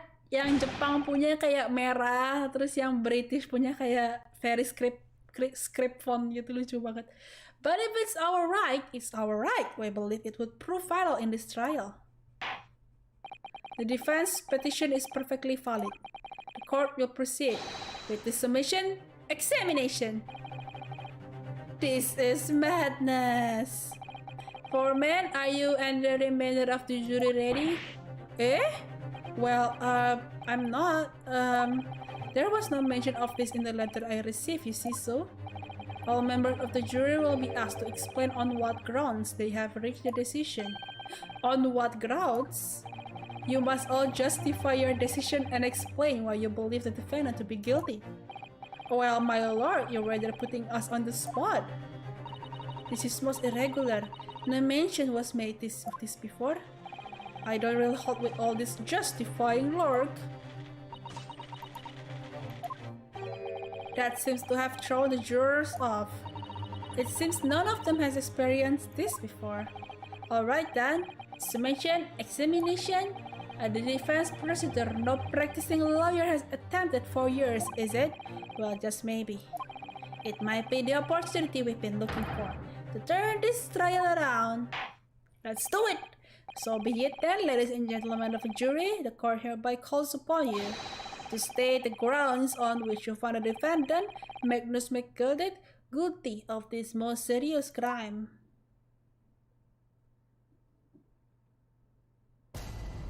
Judicial findings. There was no one else inside the carriage at the time, so it has to have been him. I trust the driver, he has an excellent memory, it seems. 4 passengers with fares totaling 20 pounds. He stuck the chap next to him just like this. Brazen, I must say. Absolutely brazen. I have simply typed and cleared all the statements made thus far and drawn the logical conclusion. You can't trust the guilt. Fair fares is our motto. We haven't raised prices above 4 pence for years. The scoundrel stabbing that poor man on the floor, it beggars belief. I'm starting to wish I hadn't pushed for this now. Some of the jurors don't seem to have wonderfully formed arguments though, do they? Well, let's see what we can do. We need to get these 6 people to change their minds. I'll have to throw everything I can at them and use some very persuasive language. Just a moment, Mr. Naruhodo. According to my book, that's not quite how it works. Oh? I thought I was going to have to tow their icy minds with some heartwarming rhetoric about the defendant. Unfortunately, once the jurors have decided the defendant is guilty, they're unlikely to hit anything the defense says. But then, they've reached their conclusion by their own reasoning, you see. Your pleas will sound like excuses. In fact, it could recoil on you. The more you try to persuade them, the more entrenched they may become. Then what on earth am I supposed to do? Oh dear, I'm just citing what I've read about British law, Mr. Naruhodo. Right, I'm sorry. Do you have any idea how to make this work then? Well, from what I can understand, the key to this procedure is using the jurors' own words to make your arguments. What do you mean? Well, the 6 members of the jury are randomly selected members of the public. They may appear to present a united front, but the truth is, they are complete strangers who just happen to find themselves here in the courtroom together. And that's the way to break them down, you mean? Yes, exactly. We must listen very carefully to what each member of the jury says and see if we can identify any contradictory statements. If we can, we then contrast the statements and pit the corresponding jurors against each other. I think I know. Tadi dia bilang katanya 4. Terus 4 dikali 4 itu 16 bukan 20. In a way then, this is similar to a regular cross-examination. Oh, yes, I suppose you're right. Find contradiction in their statements and pit the jurors against one another to break them down. Alright, I might be able to pull this off. No, that's not right. I have to pull this off. Can we start proceedings, counsel? I won't ask you to take the stand for this. I'm expecting a clear and concise rebuttal. Yes, my lord. Ganteng. Jury examination. Yeah, quick math. 4 times 4 is 16. Not 20. Apa? 2 plus 2 is 4 minus 4. That's quick maths. Terima kasih. Sumpah cari kato from Ekanarity pa. Ayo juru saya suka mengadu domba. True, this is kayak ngadu domba. What is pit?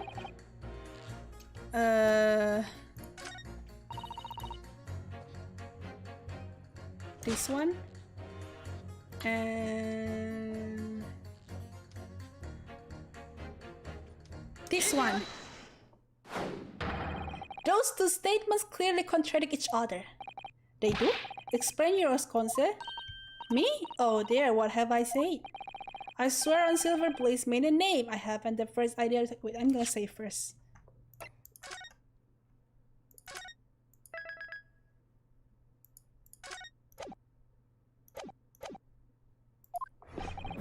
According to the group testimony we've heard so far, there were 4 passengers on the omnibus on the night in question. And according to the coachman, Mr. Beppo, he took 20 pounds in fares. Quite right, I have those precise details typed neatly here in front of me. And juror number 5 also told us the following.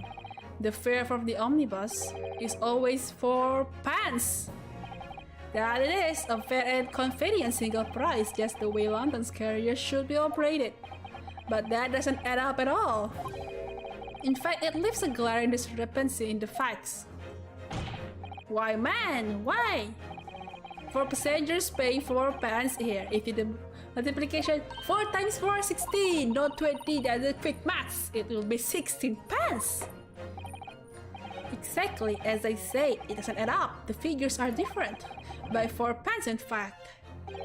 Or precisely 1 person's fare. 1 person's fare?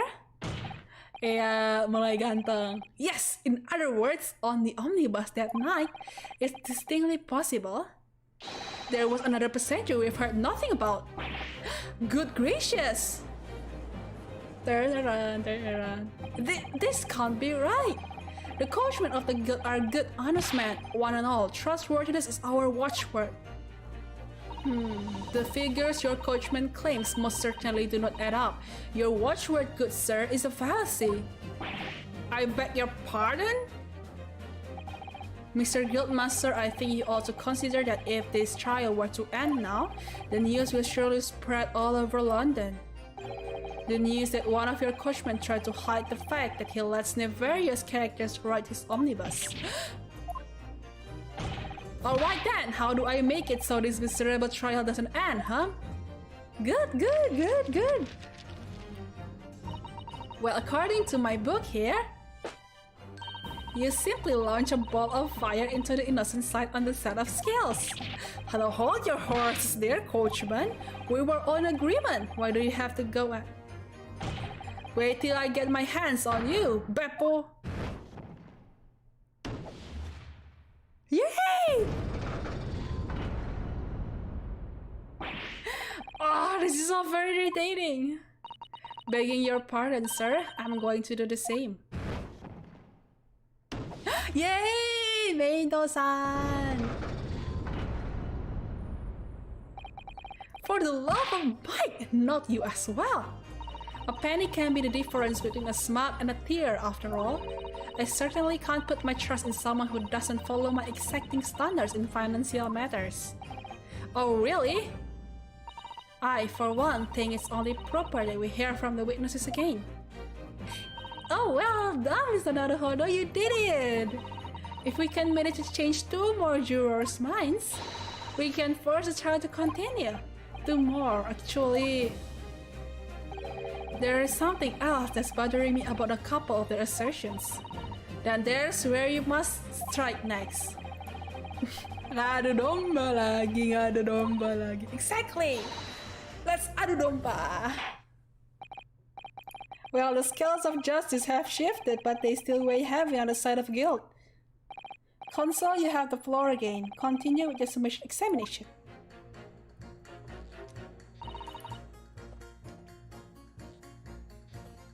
Slipshot bookkeeper.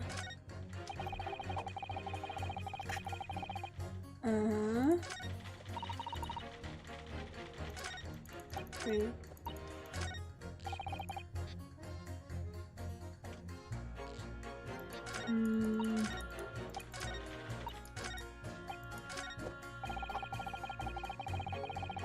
Oh, on the floor. There you go. Let's adu domba.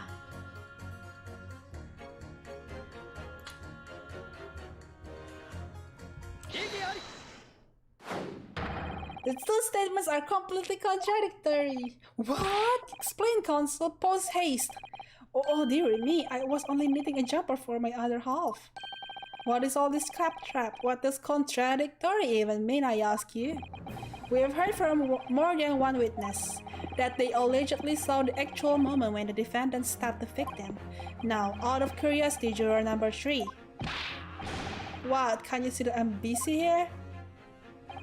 How would you say the defendant stabbed the victim? What sort of motion was it? Huh, want to test me, do you? It was like this! Stuck the fellow next to him without even getting up, just like the prim banker said.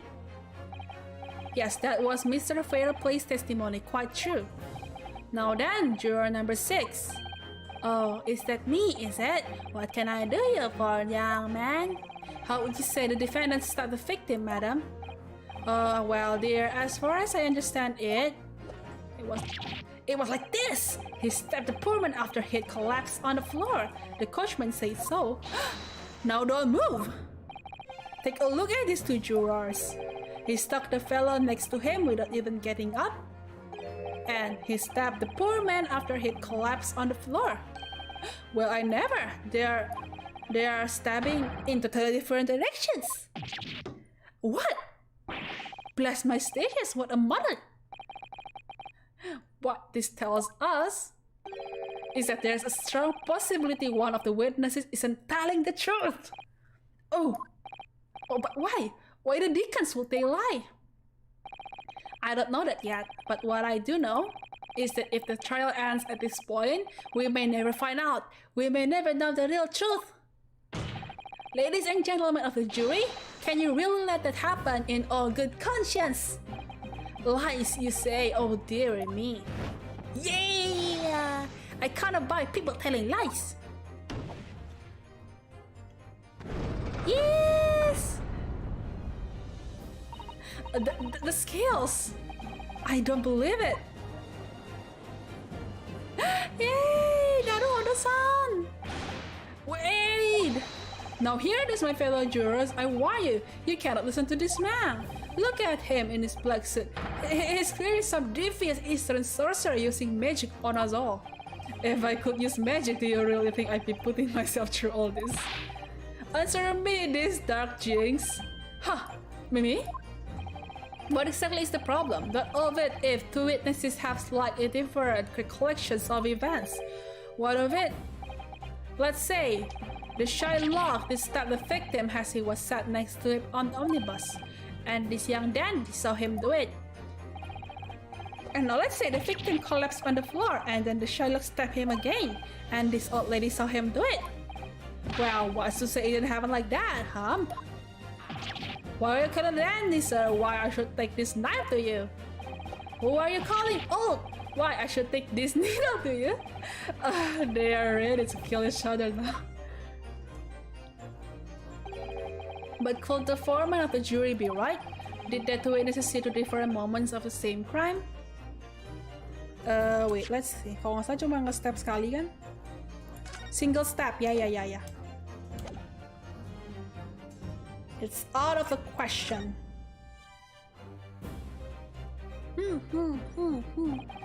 Unfortunately, Mr. Foreman. What is it, you dark jeans? Come on, out of it. What you're suggesting is impossible. It's out of the question. What are you talking about, man? How can you possibly say that? You don't realize that I'm only doing my job. As foreman of the jury, I have a responsibility to steer everyone in the right direction. So where's your evidence, man? That's what we want to see. I said the two witnesses saw two different moments of the same crime. If you say that's out of question, show me some proof. It looks like the only way I'm going to convince him is to present him with something he can dismiss. Some irrefutable hard evidence, as you wish. What? I'll give you the proof. The autopsy report. This is the victim's autopsy report. According to what's written here, Mr. Mason was stabbed in the abdomen only once. Only once? It's quite simple. The victim was stabbed precisely one time. Which means these witnesses can't possibly have said it happened two different times. Yuck. Alright, I concede defeat. Yeah!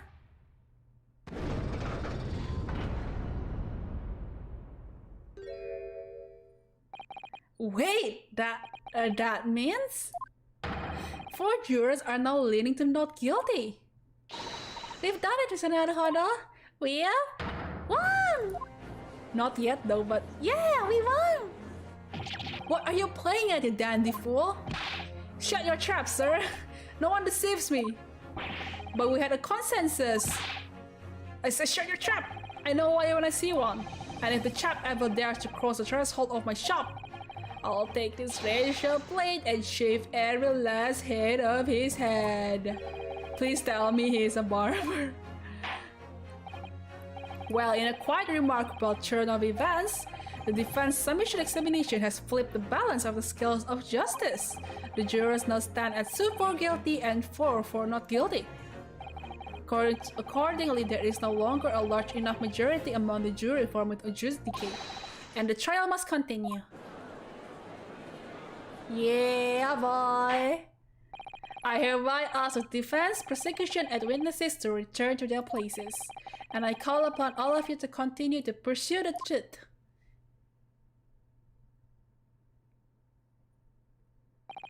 So, Lord Van Zix, continue to substantiate the case for the prosecution if you please. Minum lagi. Man, he looks like a stressed father. Bapak-bapak middle age yang stres.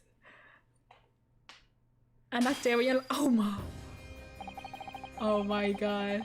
Lagi stres anaknya yang cewek yang dia dulu sayangi sekarang lagi jadi rebel. Stres dia gitu kayak.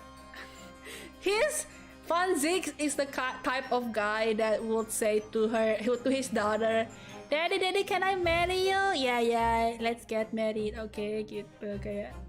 For cutesy. Ini tipe-tipe yang bakal sayang banget sama anak ceweknya. Having savored the rich aroma of the caramel contents of this hello chalice, it may seem crass to crush it to dust. Pray forgive the discourtesy. Lord Van Zix. Is it cold in here or is it just me?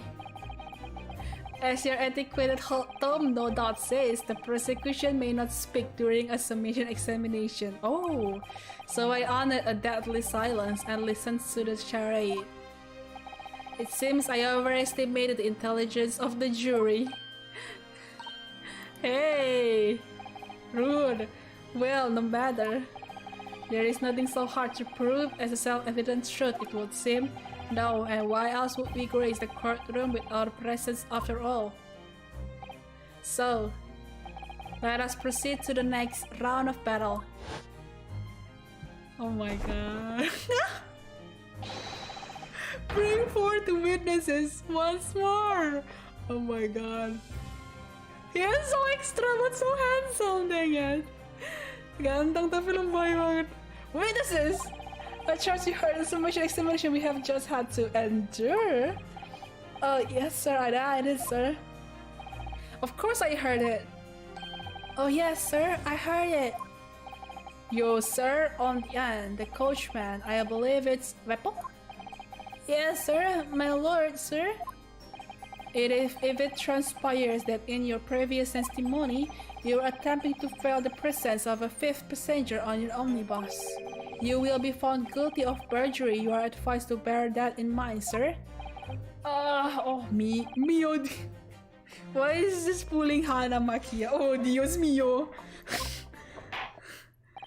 Now then, witnesses, I hereby call on you to testify before the court again. You'll explain the various misgivings brought to our attention by the defense summation examination.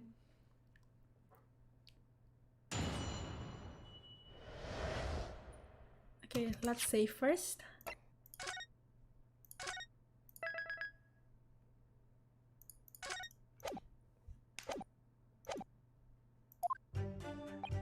I only carried 4 changes that night, I swear it, but well, I for one was told I had to pay £5 for the bus. If it was also the fare he did, and then I saw that blood curdling blood as well. It's all too much. I tell you, I saw McGolden stabbing that man. Everything I said before stands. Oh yes, he stabbed him. Yes, he did. I think so. Yes. How do you know you are driving? Counsel, make sense of this for me, please. The phantom fifth passenger conjured into existence by my learned Eastern friend never existed. The confusion has arisen from the coachman's slight little cousinage. What the hell does cousinage mean? Cousinage. Meaning. The practice of deception, trickery.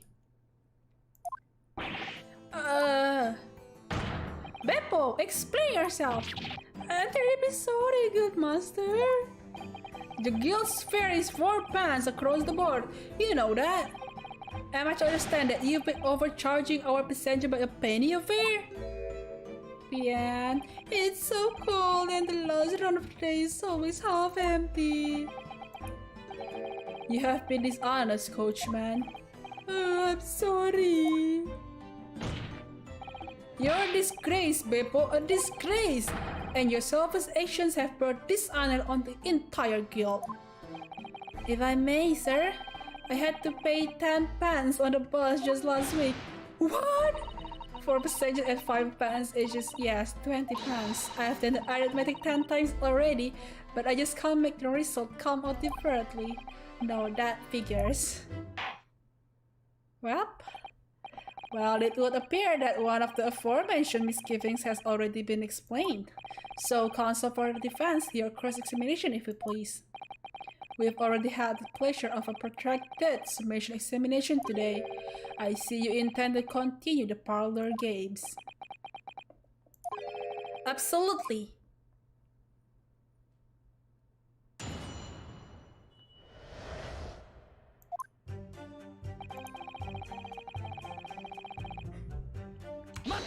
Mata! So, there were only 4 passengers on your carriage, but you didn't charge them the standard 4p fare. Is that right? It's possible to make the last run of the day. I wasn't so cool. It was all I could do to stop myself passing out. I'm getting chill blades listening to you. It was terrible. I want to give myself a pat on the back for even keeping the bus running. Kasihan sih. As a dedicated coachman didn't deserve an extra passenger. You're digging a deeper hole for yourself here. If only there had been a fifth passenger on the only bus that night, then we would have had another suspect.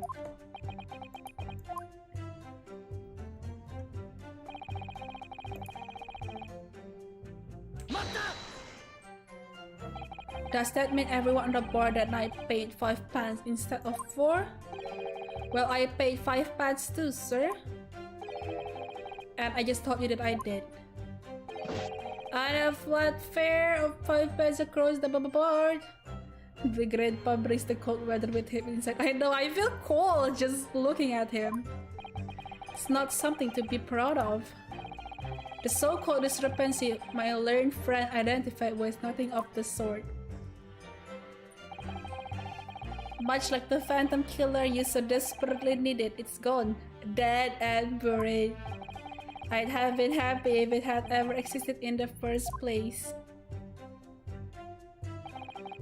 If he was on the fair, he did. Okay, this blood-curdling sight, you mean the murder, I presume? Yes, sir! A loathsome sight. No one should have to witness the horror in the eyes of a man the moment his life is taken. Oh well, not exactly, sir. I mean, I didn't actually see the exact moment the Jan was... La? Good gracious! Really? We have another witness who did, however. The banker has already testified to it. But Mr. First did actually see the point at which the victim was killed. That might turn out to be very significant. I heard the banker Jan next to me take a sharp intake of breath. See? That's when I looked through the gas. That's when I saw that horrible blade poking out from his belly, all covered in blood. Every time I see a knife now, I can't help screaming, even when I'm eating.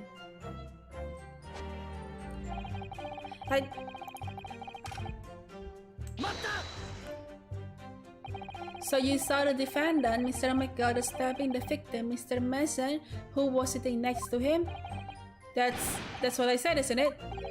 It was bothering me before this was. For just a brief moment, he hesitated before answering the question. Anyway, there are only 2 other wasn't there? There has been much talk about fifth passenger, but as yet, zero evidence. Now why are we wasting all this time for, eh? It's black and white, the man's guilty. Something about Mr. Fairplay's testimony just jars with me. I wish I could work out what it was.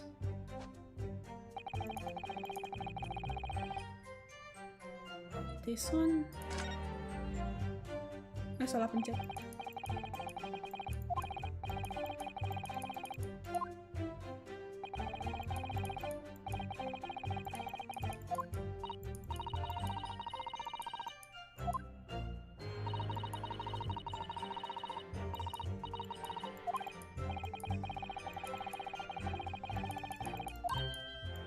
Yeah, Rinosuke character development.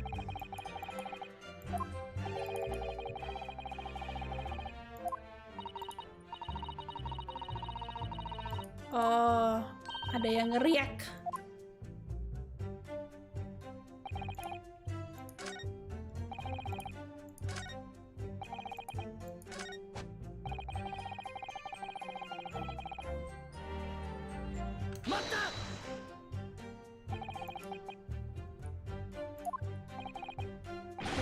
That's what I said.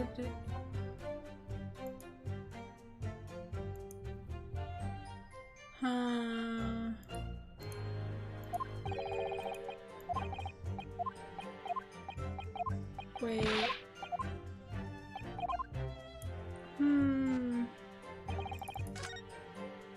Aduh, kepencet lagi kan?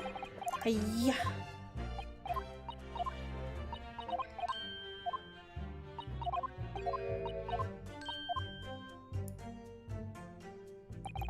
Honking time. Save dulu.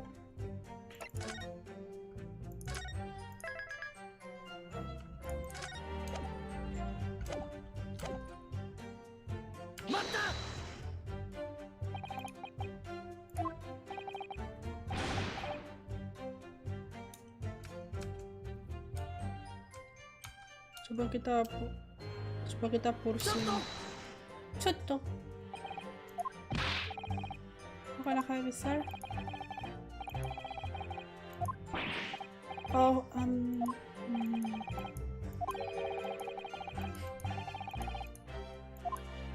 kalau dari ya bakal tanda seru. Oh gitu, oke. I kinda forgot.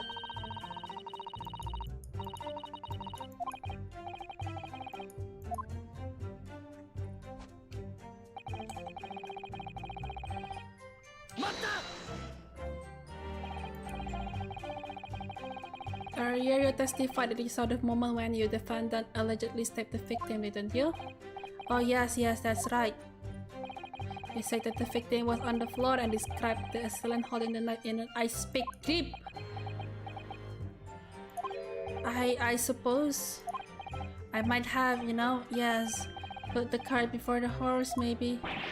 What's this? Well, I'm quite sure about most of it.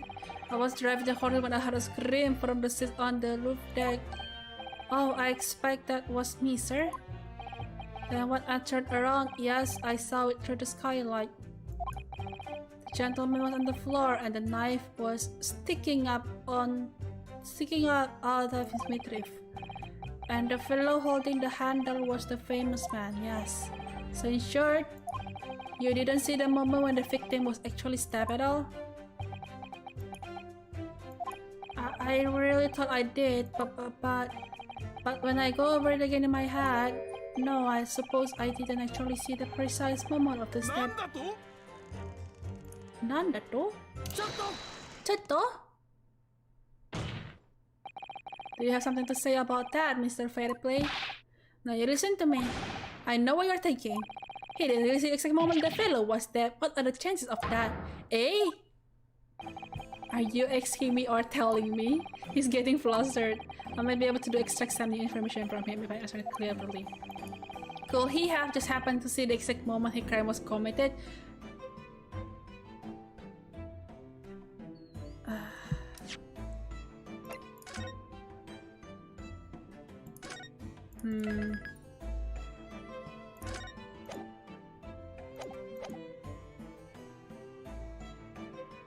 No chance? It's a little hard to believe, certainly. At least spend your time peeping through a skylight on the top of an onibot, that is. Peeping? I'm a respectable city banker, I have you know. And I know what I saw. I remember it as a ballad day. It was a grim scene. I don't mind telling you. Thank you, Mr. Fairplay. Oh, excuse me, I was getting a little hot under the collar there, my lord. I will ask you to supplement your testimony with a clear statement about what exactly you saw. Oh, I can't do that, alright? I'll tell you just how grim it was.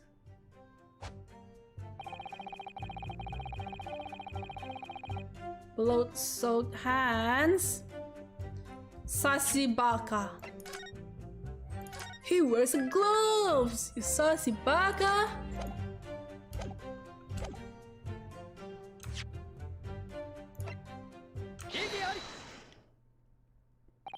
Blood-soaked hands? Well, I admit that soak might be laying it on a little thick, but anyway, there was definitely blood all over them. Both of them were covered in it. Well, I'm very sorry to disagree, Mr. Fairplay, but that's more than a little peculiar. What? Here are the gloves worn by the defendant, Mr. McLeod, on the question. Oh, yes, right. And there certainly does appear to be a sizable dark color stain there, but as I'm sure you can clearly see, it's only on the right-hand glove. Oh. In short, Mr. Fairplay, your testimony is inconsistent. Yuck. But no, Yeah, the music. It can't be right. So you're the liar here then. Ugh, diamutin dong tongkatnya. That's right, you were quite clear about it. You said it was both hands.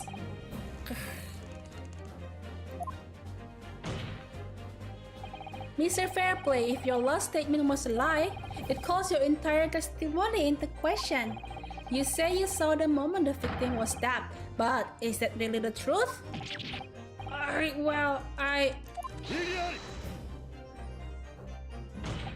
It was a simple mistake. You can't justify accusing this man of lying. Yes, it wasn't both hands, it was only one, but the fact remains the victim's blood was on the accused. No, Mr. Fairplay categorically stated that he saw blood all over both hands, which means there's a strong possibility that this witness was deliberately trying to mislead the court. Yuck! Why I'm Citibanker, for pity's sake? My word should be the gold standard. I'm a gentleman, not some gutter snipe or spending member of society don't prevaricate. What the hell is prevaricate? He's claiming to have no reason to lie. But is that really the case? Mr. Naruhodo, if we had some evidence to explain why Mr. Fairplay might be lying, it could turn the tide in this trial completely. I have evidence. Dia penghutang. Penghutang handal. My lord. Yes, counsel. The defense is ready to present evidence. By Jove, are you sure? Yes, evidence that will clearly demonstrate why Mr. Fairplay had a reason to lie in his testimony. Gag. Very well. I hereby call on the defense to present this evidence. Utang! This is a list of the debtors who owe money to Mr. McGoldrick. Yes, a list of innocent victims crippled by the accused's extortion.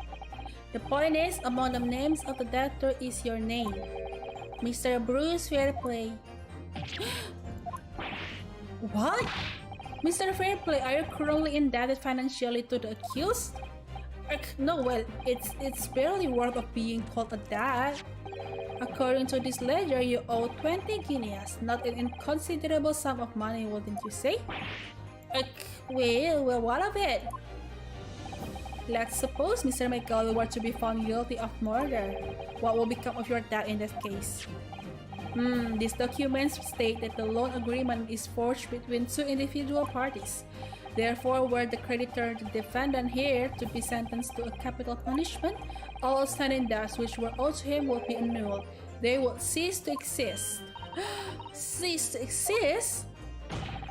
Mr. Fairplay, is it not the case that you claim in your testimony to have seen something you never in fact saw in a devious attempt to annul your debt of 20 guineas to the defendant? Gag. Yeah, you go, boy. You go. Order, Borgar, Mr. Bruce Fairplay. Yes, my lord. Let me ask you again. And be aware that your answer may have more serious implications upon your future, sir. Did you or did you not see the precise moment in time at which the defendant is alleged to have thrust a knife into the victim?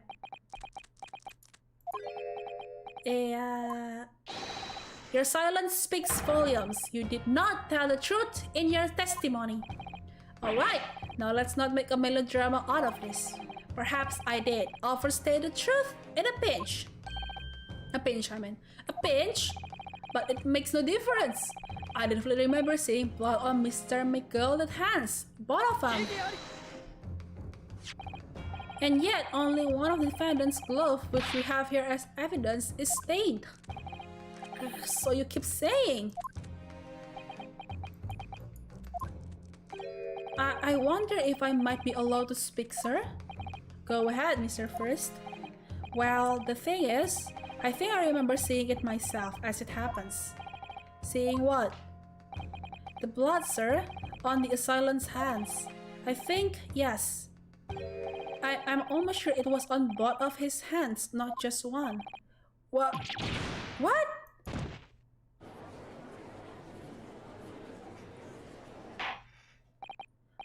It will appear that we're going to need further testimony from all you witnesses. This time, I would like to know precisely what you did and what you did not see. Do I make myself perfectly clear? Yargs. Mr. Naruhodo, this is good news. The course of the trial seems to have shifted slightly at last. Yes! I might finally have a chance to turn things around here.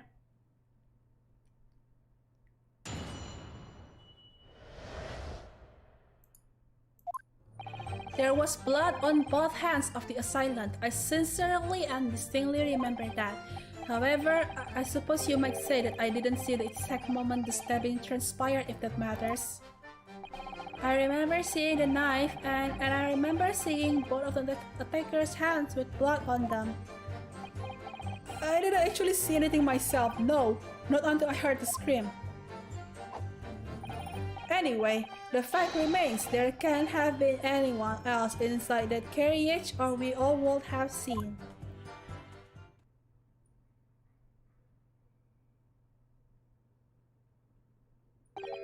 Well, lo and behold, in truth or fact, not one of you was witness to the crucial moment the crime was perpetrated. I apologize, my lord, but honestly, there was no one else inside the carriage, and that man's hands were covered in blood. That much incriminating evidence is tantamount to saying we saw the man do it. That's really not what testimony is about. Let us examine the interior of the omnibus once more. The victim's fresh blood is clearly visible on the seat, corroborating the witnesses' accounts. In other words, there is no substantial nor significant change in the facts of the case. Very well. Your cross-examination, please, counsel. Yes, my lord. Lord? Lock in, lord? Taruh cas handphone. Aduh. Ay.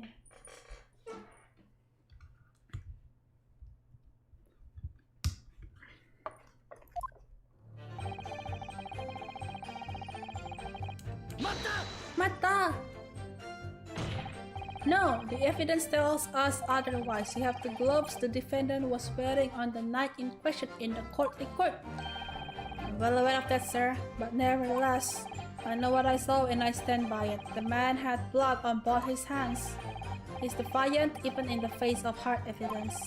He's steadfastly refusing to admit he might be mistaken about what he saw, but why? Your reasoning is dire. One hand or two, the salient point remains unchanged. Minutes after the grim crime, the victim's blood dripped guiltily from the accused fingers. However, I suppose... Okay. Don't try to downplay this. Whether or you saw the exact moment of the crime, it's a matter of fundamental importance as well, you know. But for crying out loud, we all know that no one else could possibly have done it. I was just trying to save us all some time. You have a lot of 20... Okay. Hump!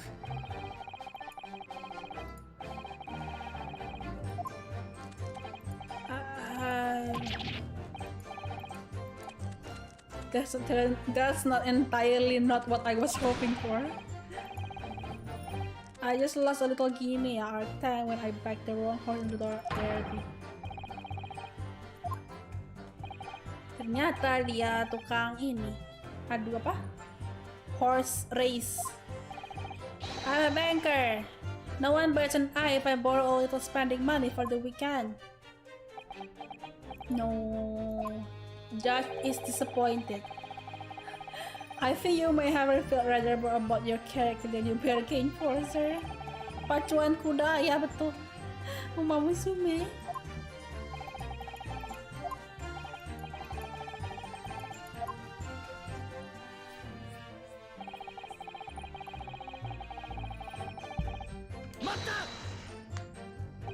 You definitely saw that too? Blood on both hands?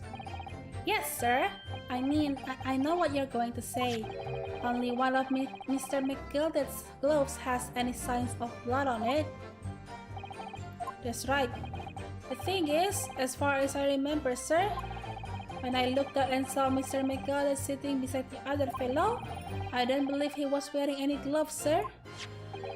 He wasn't wearing these gloves? These gloves? That's correct, sir. And I saw the blood on both his bare hands quite clearly. It's true that the dark color stain on the dark leather gloves wouldn't have been easy to see. I should point out that the police officer who apprehended the accused on the night in question reported that there was no trace of blood on Mr. McGilder's gloves hands. There wasn't blood on his hands? This is puzzling indeed. This must be significant somehow, I'm sure of it.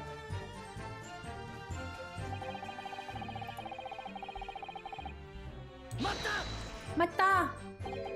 You didn't see anything? Oh yes sir, that is to say, no sir, I didn't. I'm very sorry about what I said before sir, very sorry, yes. It was very wrong for me to make up stories and I say I saw him stab the man. Would you agree sir? I know what you're insinuating, but I certainly wasn't making up stories. Still, to say you saw nothing isn't right either, is it? No sir, I saw nothing at all. Mr. Beppo, you were driving your horses. At the very least, you must have enjoyed a good view of London streets, no?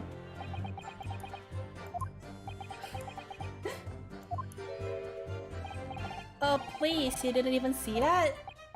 It was a cold night, you see. It was all I could do to keep from passing out, sir. Yes, my head was very frozen solid, sorry to say, sir. It was imprudent to travel on the last omnibus service of London's cold winter nights. Beppo! Kasihan amat dia.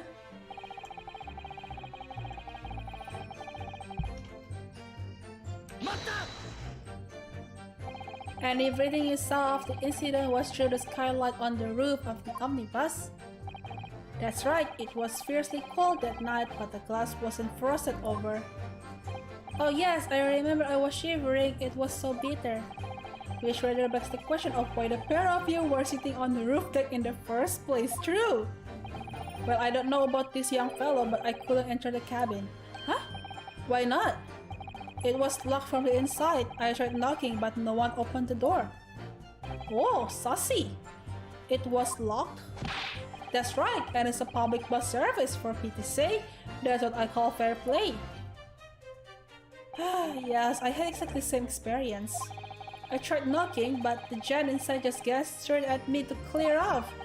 So I had no choice but to climb up to the roof deck and look down longingly into the warped cabin below. Well, I can assure you I wasn't just looking down, I was glaring long and hard. And that's precisely why I can tell you with absolute confidence that if there was anyone else at that cabin, I would have noticed. Unequivocal, I would say. I'm not sure about these two witnesses. Could they really have seen everything inside the cabin through the skylight? I kinda wanna see, wait.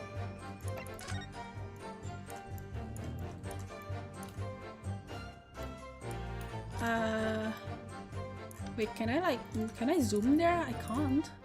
Yeah, where's the thing though? You can't really see the people inside here. Kayak nggak bisa lihat orang yang duduk sini kan kalau dari atas gak sih? I feel that. Kayak, I don't know. They might not save. A good lawyer always saves.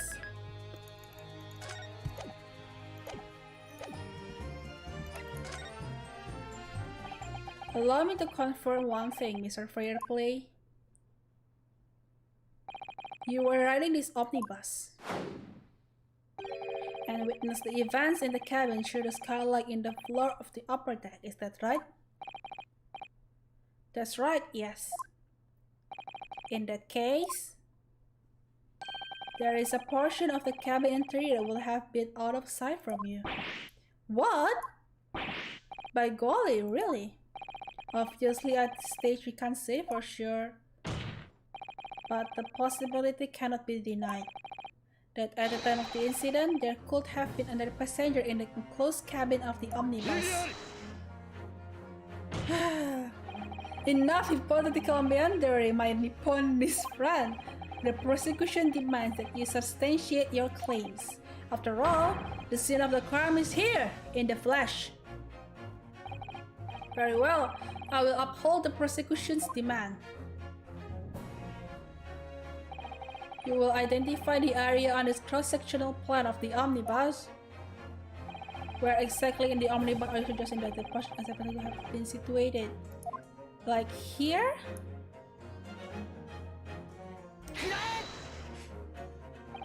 Both rows of the seats on the roof face in a direction of travel, whereas the seats in the enclosed cabins face each other, which means the visible part of the cabin, which passengers on the roof they can see to the skylight, is as I've drawn here. Ah, that's right, my lord. As you can see, the seat opposite the one on which the victim and his attacker were sitting is obscured from view. In other words, if someone had been sitting on that seat, it's quite possible that these witnesses would have been completely unaware of it. Gak. Yeah, it's quite possible some phantom was sitting there.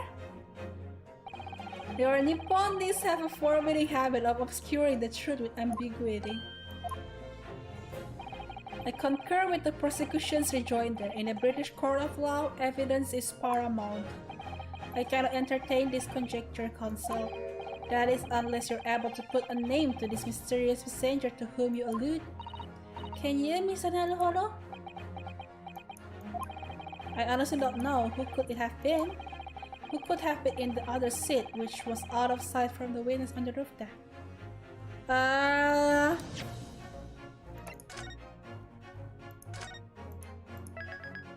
Whomst?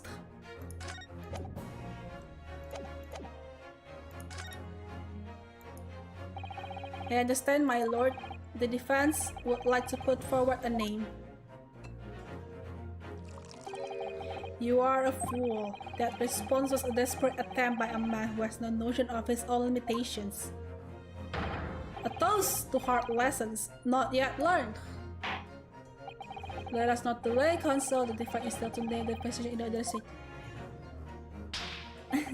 This could be it. This could be the chance I've been waiting for to turn the trial in my favor. And that night, on the night of the murder, the person occupying the seat in the omnibus cabinet was Magnus McGalden. The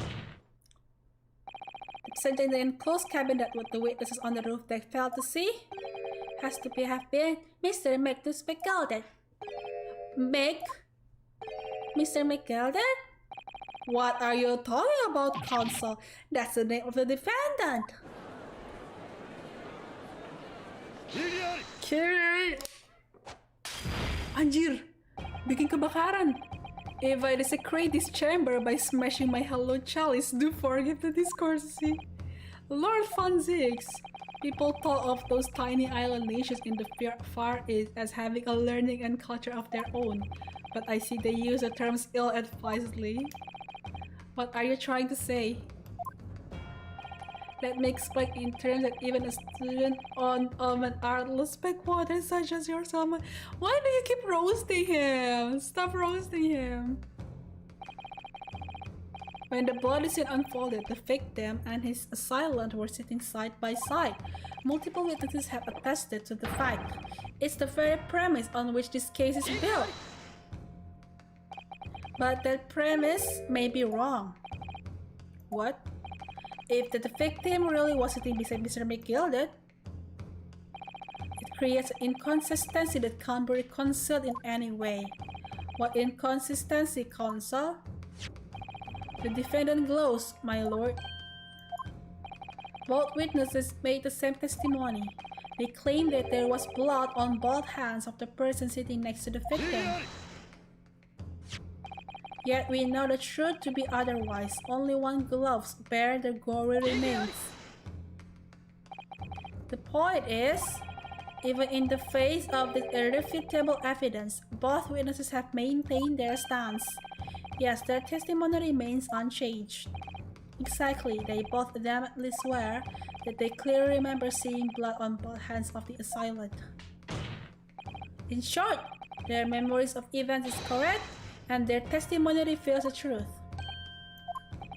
It was somebody else sitting beside the victim that night, a third party we have yet to identify. And the victim's blood was on the passenger's hand, both of them. And who was this third party? Obviously, the true culprit. Extraordinary!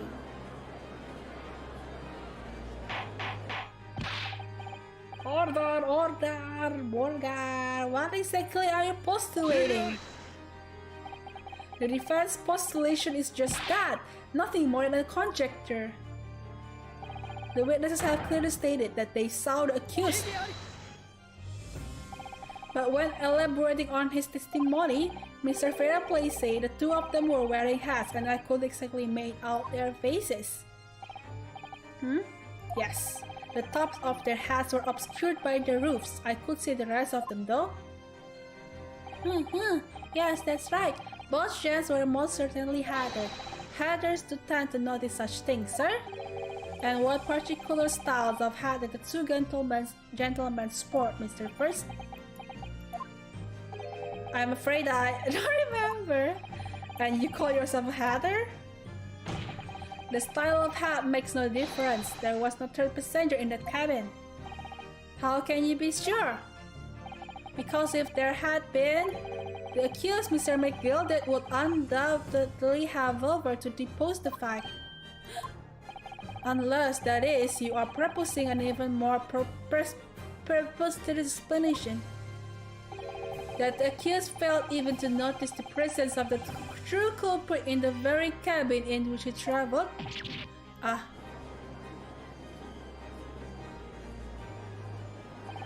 He's right. If there was another person traveling in the enclosed cabin of the omnibus, it's inconceivable that Mr. McGill would have been unaware of it. Order! There is clearly a simple solution to this problem. Bring the accused, Mr. McGill, to the stand. Well, what say you, counsel? The prosecution objects, my lord. On what grounds? As a suspect, he will have already made a full statement to the police. But what if there's some reason why he's unable to speak freely? Magnus McGill is no uneducated Rovian. If it indeed turns out the man has been withholding information, you can be sure it will have been a most deliberate act. Counsel for the defense, what is your opinion? My lord, should we ask Mr. Gaga to testify or not?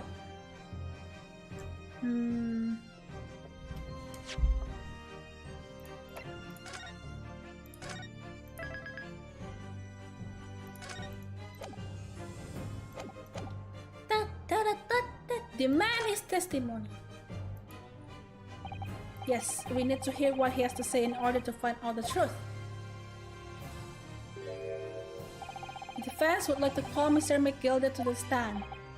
In that case, I would like to hear the opinion of the jury. Yes, I had a little time to consider this. If you ask me, I think we should hear what Mr. McGilded has to say. Get the man out here, I say! It would be utterly illogical not to hear his testimony. When something needs doing, get it done. That's how I run things at the guild. Hearing what the patron of my favorite little park has to say, oh yes, that will be lovely. Yes, the jury says the man must be heard. Very well, the court will hear the defendant's testimony. By leave, shall the defendant to the stand at once.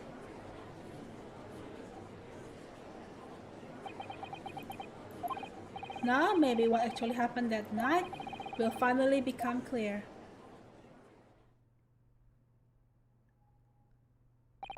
Let proceedings be resumed. Mr. McGilded, have you been listening to the discourse of the day? He looks like Willy Wonka. Be sure I have, my lord.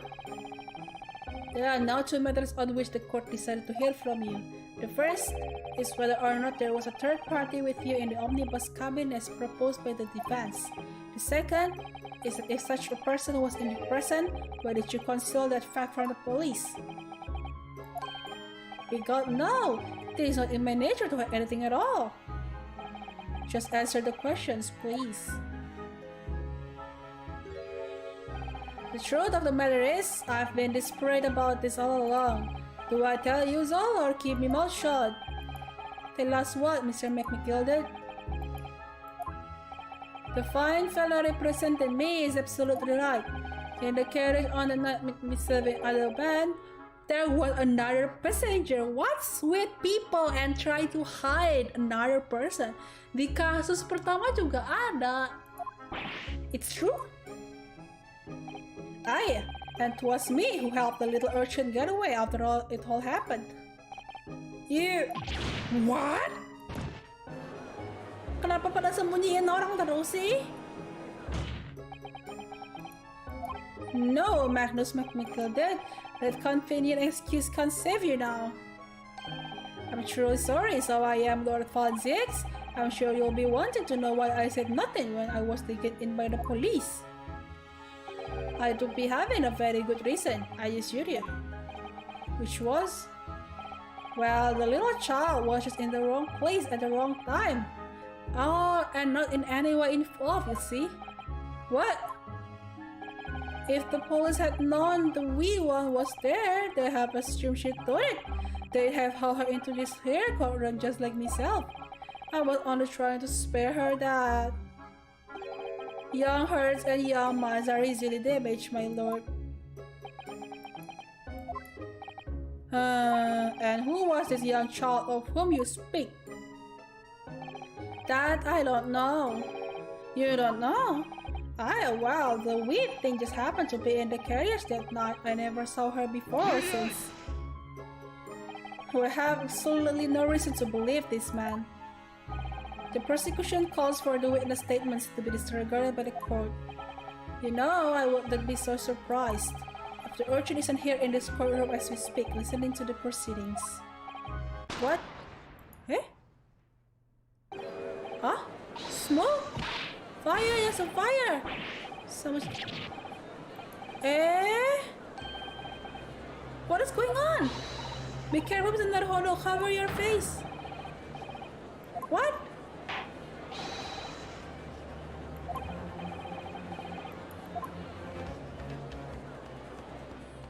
What? We were hardly removed from the blood.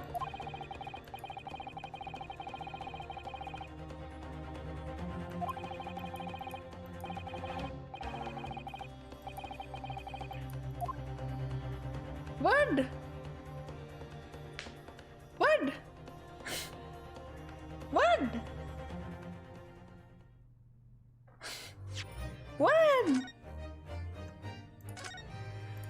Oh my god. What? Wait. Aduh, tanggung. Kayak penasaran tapi kayak you know what? Let's continue. Penasaran. What on earth just happened in there? Mr. Hold on, everybody to find out what happened. Mr. Sato, I was thought it was an advanced form of smoke grenade, a type of exploding device that releases smoke. A smoke grenade? It sounds like some sort of thing ninjas use. You're just making sure everything is safe now. I did the trouble again before long. But who would have done something like that? The police managed to catch someone who was trying to flee the courtroom apparently. Flee the courtroom? Why? Well, it's a young girl. Oh, a young girl? Then could it be the other passenger Mr. McGill was just talking about? My thoughts exactly. So he wasn't lying. Oh, what's become of Mr. McGill actually? There are so many things I need to ask him about. But he's not here. I think he was summoned to the prosecutor and the charge of some questions, along with the young girl. Who is she, I wonder? And what was she even doing here at the trial? She was taking a huge risk, and for what possible benefit to herself. There's another matter that's troubling me. What's that? The 20 pence. Oh, According to the coachman, Mr. Beppo, he took 4 passengers that night at a fare of £5 each. That comes to a total of £20 exactly. But now it seems there were in fact 5 passengers, which means the figures don't seem to add up again. She's right, that is strange. Okay. Weird! Well, whoever she is, I imagine this young girl will be asked to take the stand and testify now. I really can't imagine what she's going to say, but it could alter the whole direction of the trial. We'll know soon enough, Mr. Sato. Yes.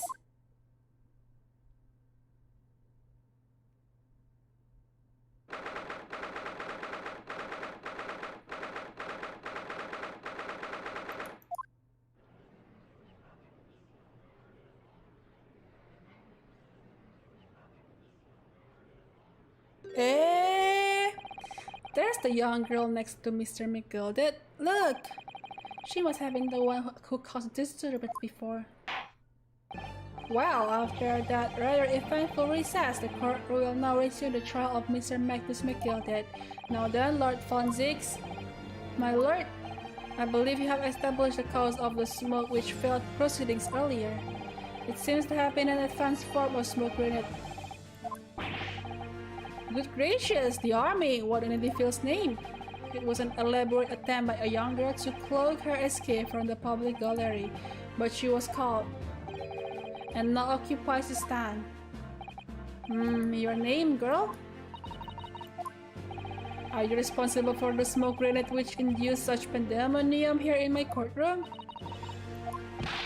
What is the meaning of this deplorable behavior?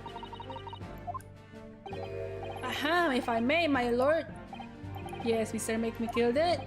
I think perhaps I ought to explain here why it is that this wheelers was here in the first place and why she tried to bolt like that. This all tied up with the events of that night, so it is. Very well, Mr. McGilded, give your testimony. You will explain to the court exactly how this young woman is involved in the case. Just what had happened that night. It's not like a defense lawyer needs that information or anything.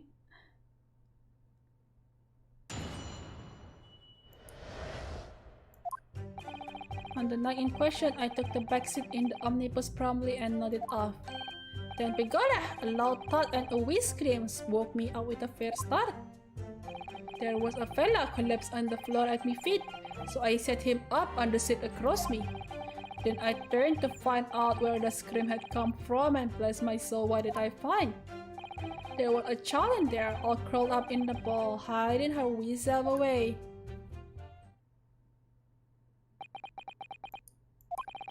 I remained somewhat baffled, I confess, but from what I gather on the night in question, this young girl was indeed riding in the omnibus, is that correct? This exactly as the defense counsel said. This last was the 5th passenger, my lord.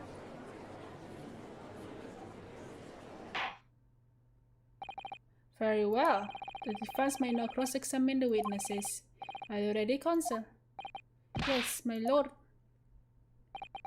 Rather, no. I have no idea where to start.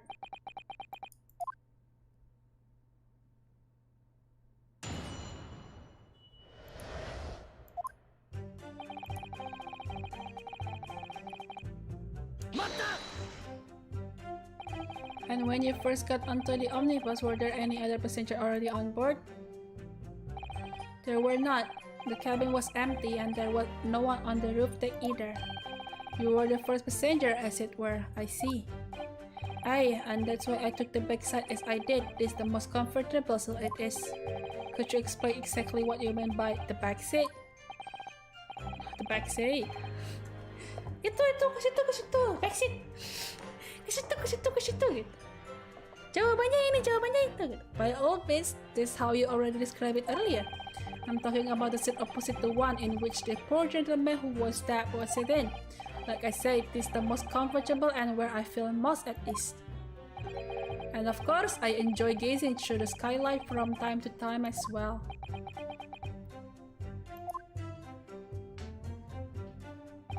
Dan Bigora! Why is Bigora sounding funny?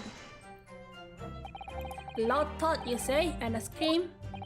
Oh yeah, that's right. How can I explain it? It was like the sound of someone falling to the ground, that sort of noise. So you think it was the sound of Mr. Mason falling to the floor having been stabbed? Well, now you'll remember I was asleep at the time, so I wouldn't like to say. And when the sound woke me and I opened my eyes, there wasn't a soul to be seen in the carriage but the fella on the floor. You didn't see anyone, but at the same moment, you did hear a scream? From the seat above you on the roof deck, I presume. Not above me, no my lord. It was from inside the cabin. But I wasn't altogether thinking about the scream. No, I was just stunned by the desperate sight before my eyes.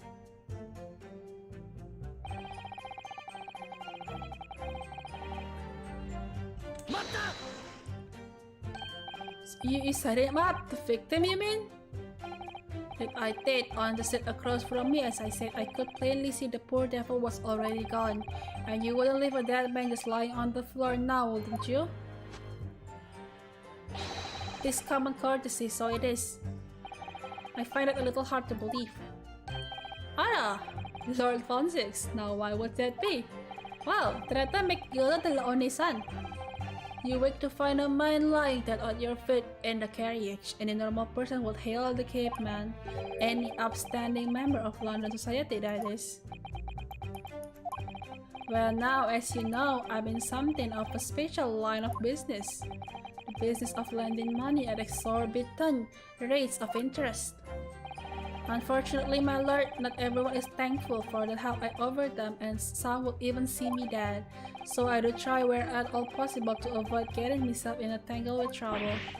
Are you suggesting that you were just going to leave the man there? Heavens alive, no! I was always intended to report it, so I was.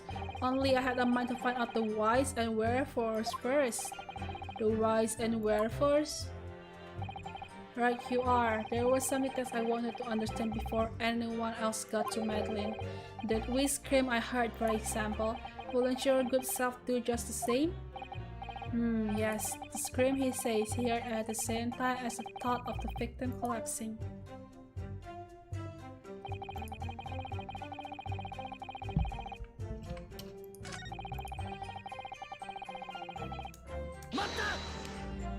Tipe yang gak langsung report dia mau guys.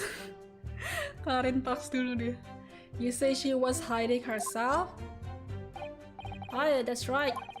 It was hard to see in the dim lamplight, but she was all curled up in a wee ball.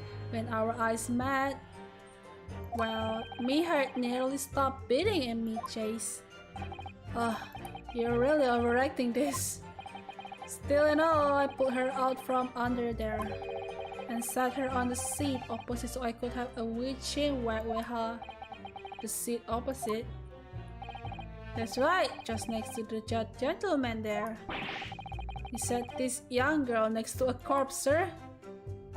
Well, as I'm sure I mentioned, a gentleman in my position can all too often find himself in mortal danger. So, I needed to find out just who this urchin was, you see? And while I was in the middle of talking with her, I heard another scream, a fella's voice this time. Presumably, that scream was Mr. First, who was sitting on the roof deck seats. Right you are again, I would say, sir. Looking down through the skylight, he must have seen this young girl and gentleman with a knife in his belly. In other words, the previous witnesses did not in fact see you at all, Mr. McGill did. What they believed to be yourself and the victim was in fact this girl and the late Mr. Mason. Aye, my lord. I was, as I think everyone understands now, sat at the back of the carriage out of sight. Saucy. It is certainly plausible. The defendant is somewhat diminutive in stature, and readily confused perhaps with this young girl. After that, of course, with the scream from the gentleman over us, the driver realized something was wrong and pulled up the horses.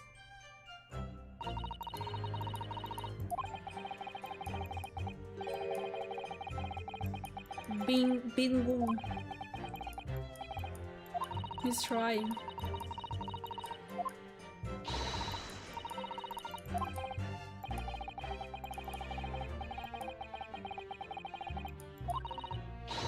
No grumbling, even in your head.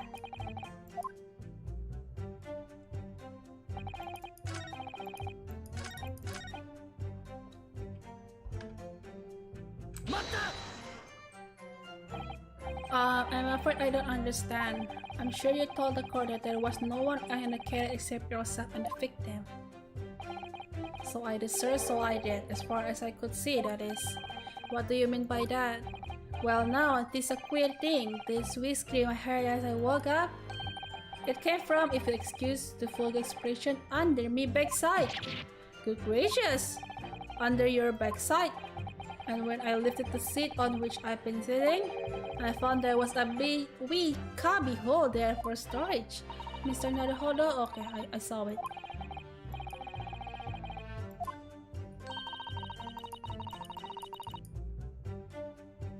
Let's see it again.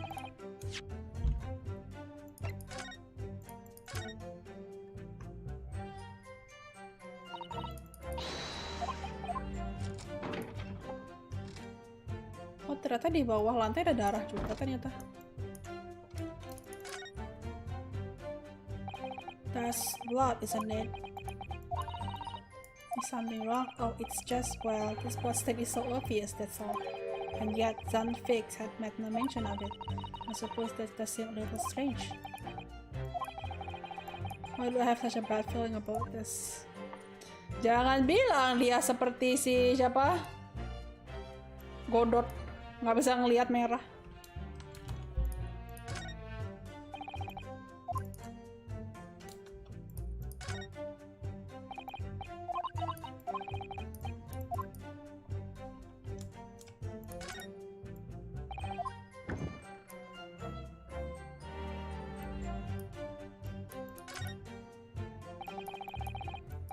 This is a storage compartment, but there's nothing in here. It's totally empty.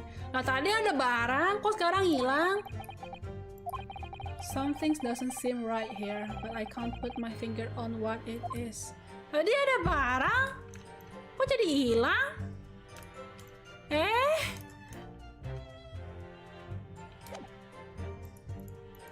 Tadi pas kita examine kan ada barangnya.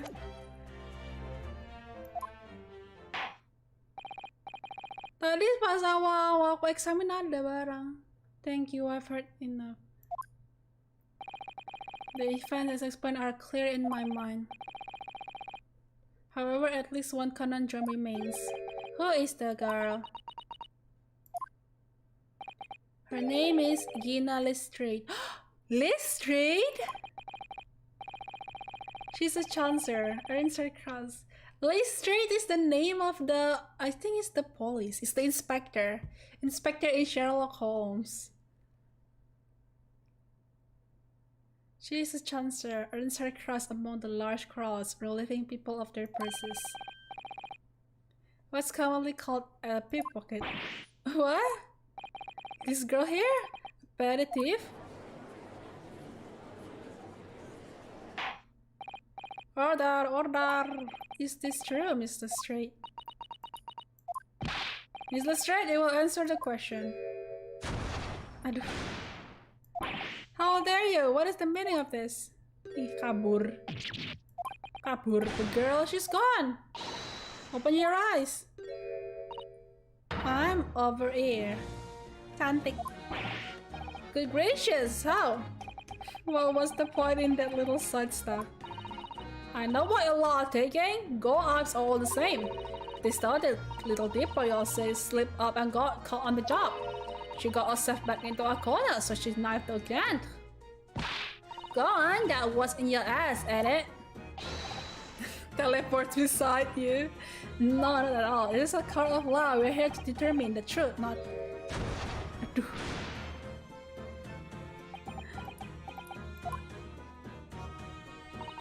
Look, nice of a coward only toss his weapon like that. Oh, and for what I do is his fingers. I'm a for sure, right? Maybe not in your eyes, but I got point what I do. Let me guess, you don't count smoke guns among weapons for thugs? Oh, this? Yeah, this was in the bag left the other day. Wait, is it Sherlock's? I mean Sherlock's? Is that hairlock's gone? Don't wear they keep the forward drags. It's nice, isn't it? I like the pink bust. Ugh, do not wave that thing in my direction again.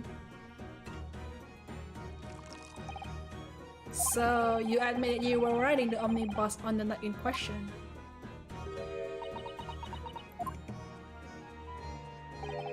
This all white lass, you can tell them the truth now. Alright, yeah, it's just like the Irishman side. The court accepts this girl, Miss Journalist Street, as a valid and significant witness in this case. Accordingly, young lady, we will now hear your testimony if you please. You will tell the court exactly what happened in the omnibus on the night in question. Alright, if I have to.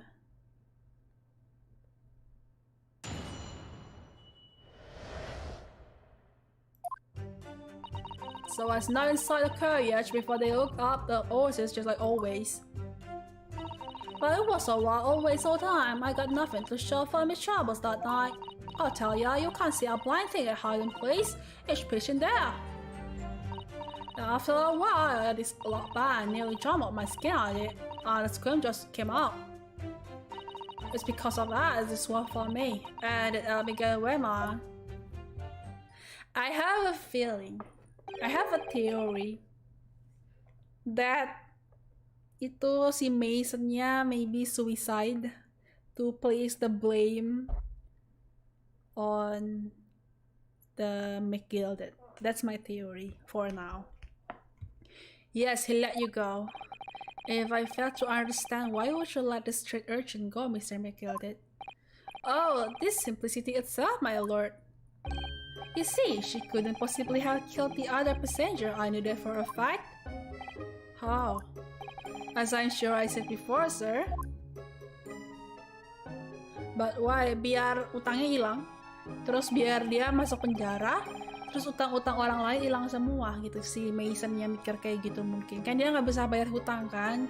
Jadi kayak bela gua bundir aja sekalian sekalian memasukkan si McGilded ke penjara. Nggak tahu itu teoriku.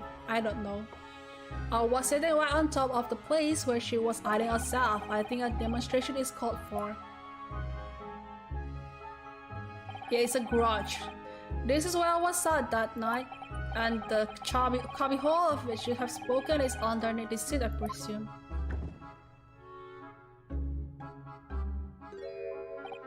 Ah, yeah, it does appear just large enough to have accommodated some of the girl's stature.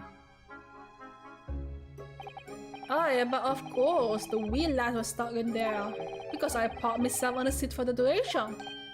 Ah, so you see, that's why I let the bus bolt. I knew that if the police found her there, they automatically assumed she thought it. But I couldn't live myself if a young life was ruined when all the time I knew she was innocent. Even though you must have realized your action would result in your own innocence being called into question. Not at all, my lord, not at all. I knew in my own heart that I was innocent.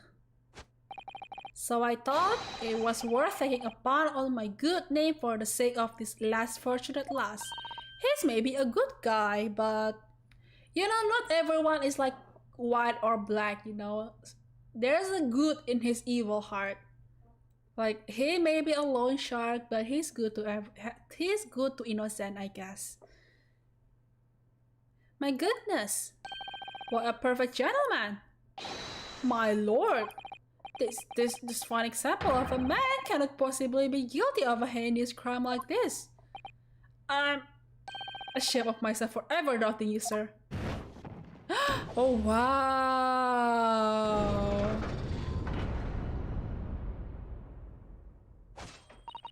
With calm, calculated reasoning, one arrives clearly at the truth every time. Bruh, that's too fast. I mean, tunggu. I mean, like, even if the girl, maksudnya, too fast. You change your opinions too fast. I mean, peduli amat ceweknya ada di dalam storage itu atau enggak. The guy still can kill the victim though. All 6 members of the jury consensual in their leaning to a verdict of not guilty. Ya maksudnya Mr. Naruhodo, that's what it must mean. It must mean what? That we are victorious. We've won? Are you sure? Oh my god! he's the most extra in this Ace Attorney universe. He's the extras. If the sight of my iron-hilt Wellington offense, pray to forget the discourtesy.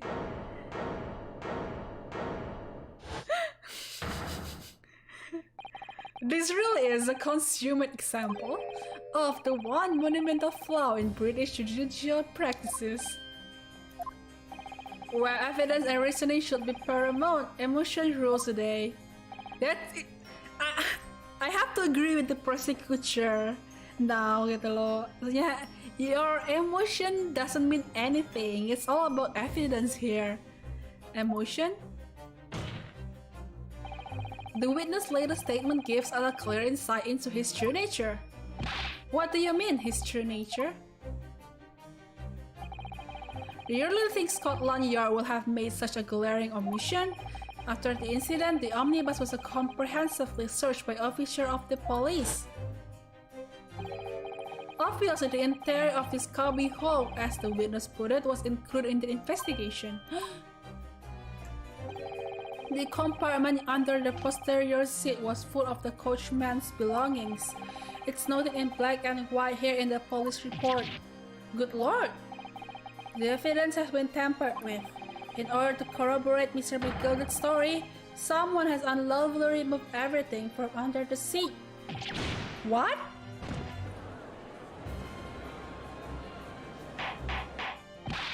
Order! How could such a devious contrivance possibly have been effected, Consul?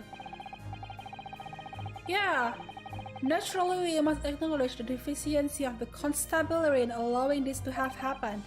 However, I assure you, when the omnibus was wheeled into the courtroom this morning, the compartment under the seat was not empty. Yeah, that's what I saw!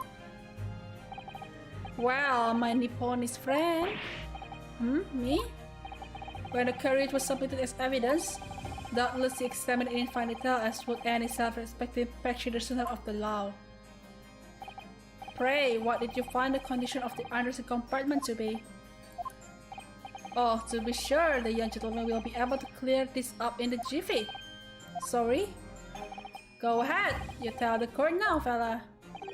How this is all elaborate excuse by the desperate Lord Van Zix.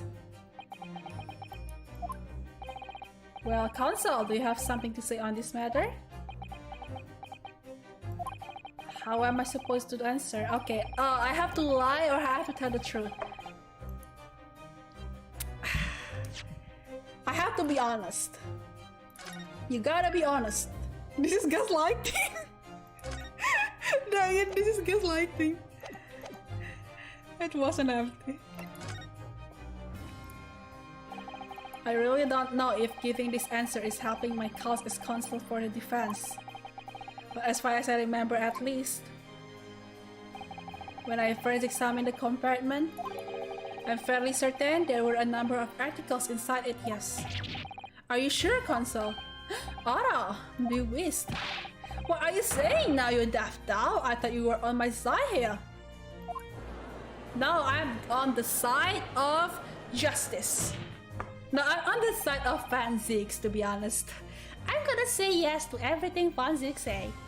What game are you playing? Your task is to defend the man in the stand. Why would you say something to compromise his position?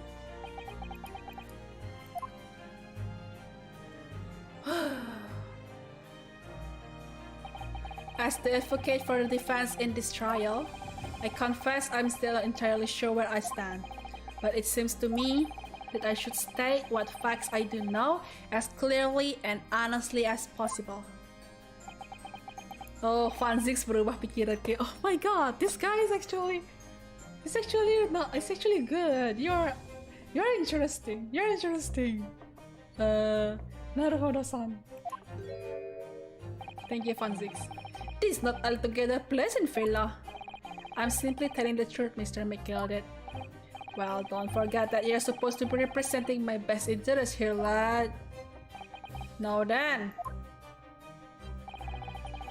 A fella's memory is a curious thing and not altogether reliable. Now the court must consider the facts. That there cubbyhole under the seat is as empty as the devil's heart, so it is. Do you think perhaps it would be in your best interest not to admit you what might have been mistaken? Why? Why do I feel like something's not right here? I should like the jury to weigh in on this matter, I think. The compartment is designed to house equipment used to maintain the smooth running of the carriage. The guild rules state that omnibuses should be properly and fully equipped at all times. So it certainly wouldn't have been empty on the night in the question. Beppo is indeed irresponsible. That money-lending fleecer and the pig purse are lying.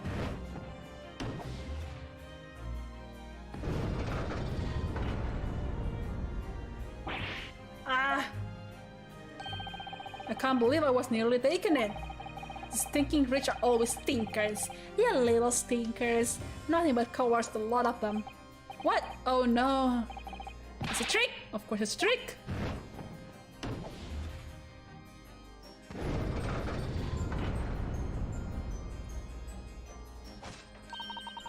Quite so, I must concur here.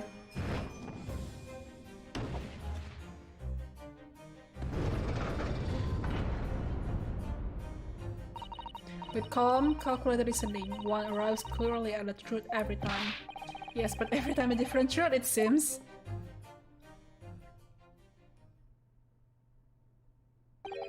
My lord, I humbly exhibit the scales of justice. Clearly, a verdict of the guilty at this time would be wholly inappropriate. Thank you, counsel. But before we proceed any further, there is the matter of the outstanding cross-examination. Counsel for the defense, begin your questioning of the witness, please.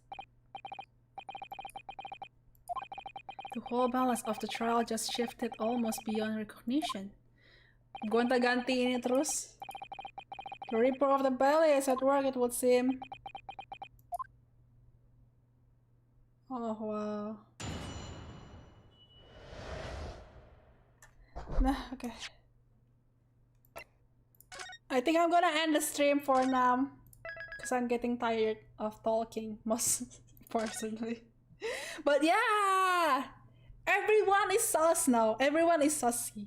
Everyone is sussy now. I will not trust anyone except Fanzix. The only one that I trust is Fanzix. I shouldn't have saved in that spot, dang it. Yaudah lah, gak apa-apa. I'm gonna side with justice. I will side with justice. Ohazura semuanya, terima kasih yang sudah menonton. Thank you for watching, everyone. It's a fun case. I always amazed. Aku selalu kayak amazed sih sama kayak everything in this game. Like especially the animation is really good. Terutama animasinya aku suka banget sih. Kayak it's good. The character also. I love it. I love them. Saya Ohazura semuanya, terima kasih yang sudah datang dan menonton. Sudah jam 11 malam, jadi selamat beristirahat semuanya. Have a good night, everyone. I'll see you guys in the next stream. Azura Cecillia signing out. Ciao ciao. Stand in the justice and believe in the Fanzix. That's what I believe. There you go. Bye bye. Ciao ciao. Bye bye. Selamat malam semuanya. Dadah.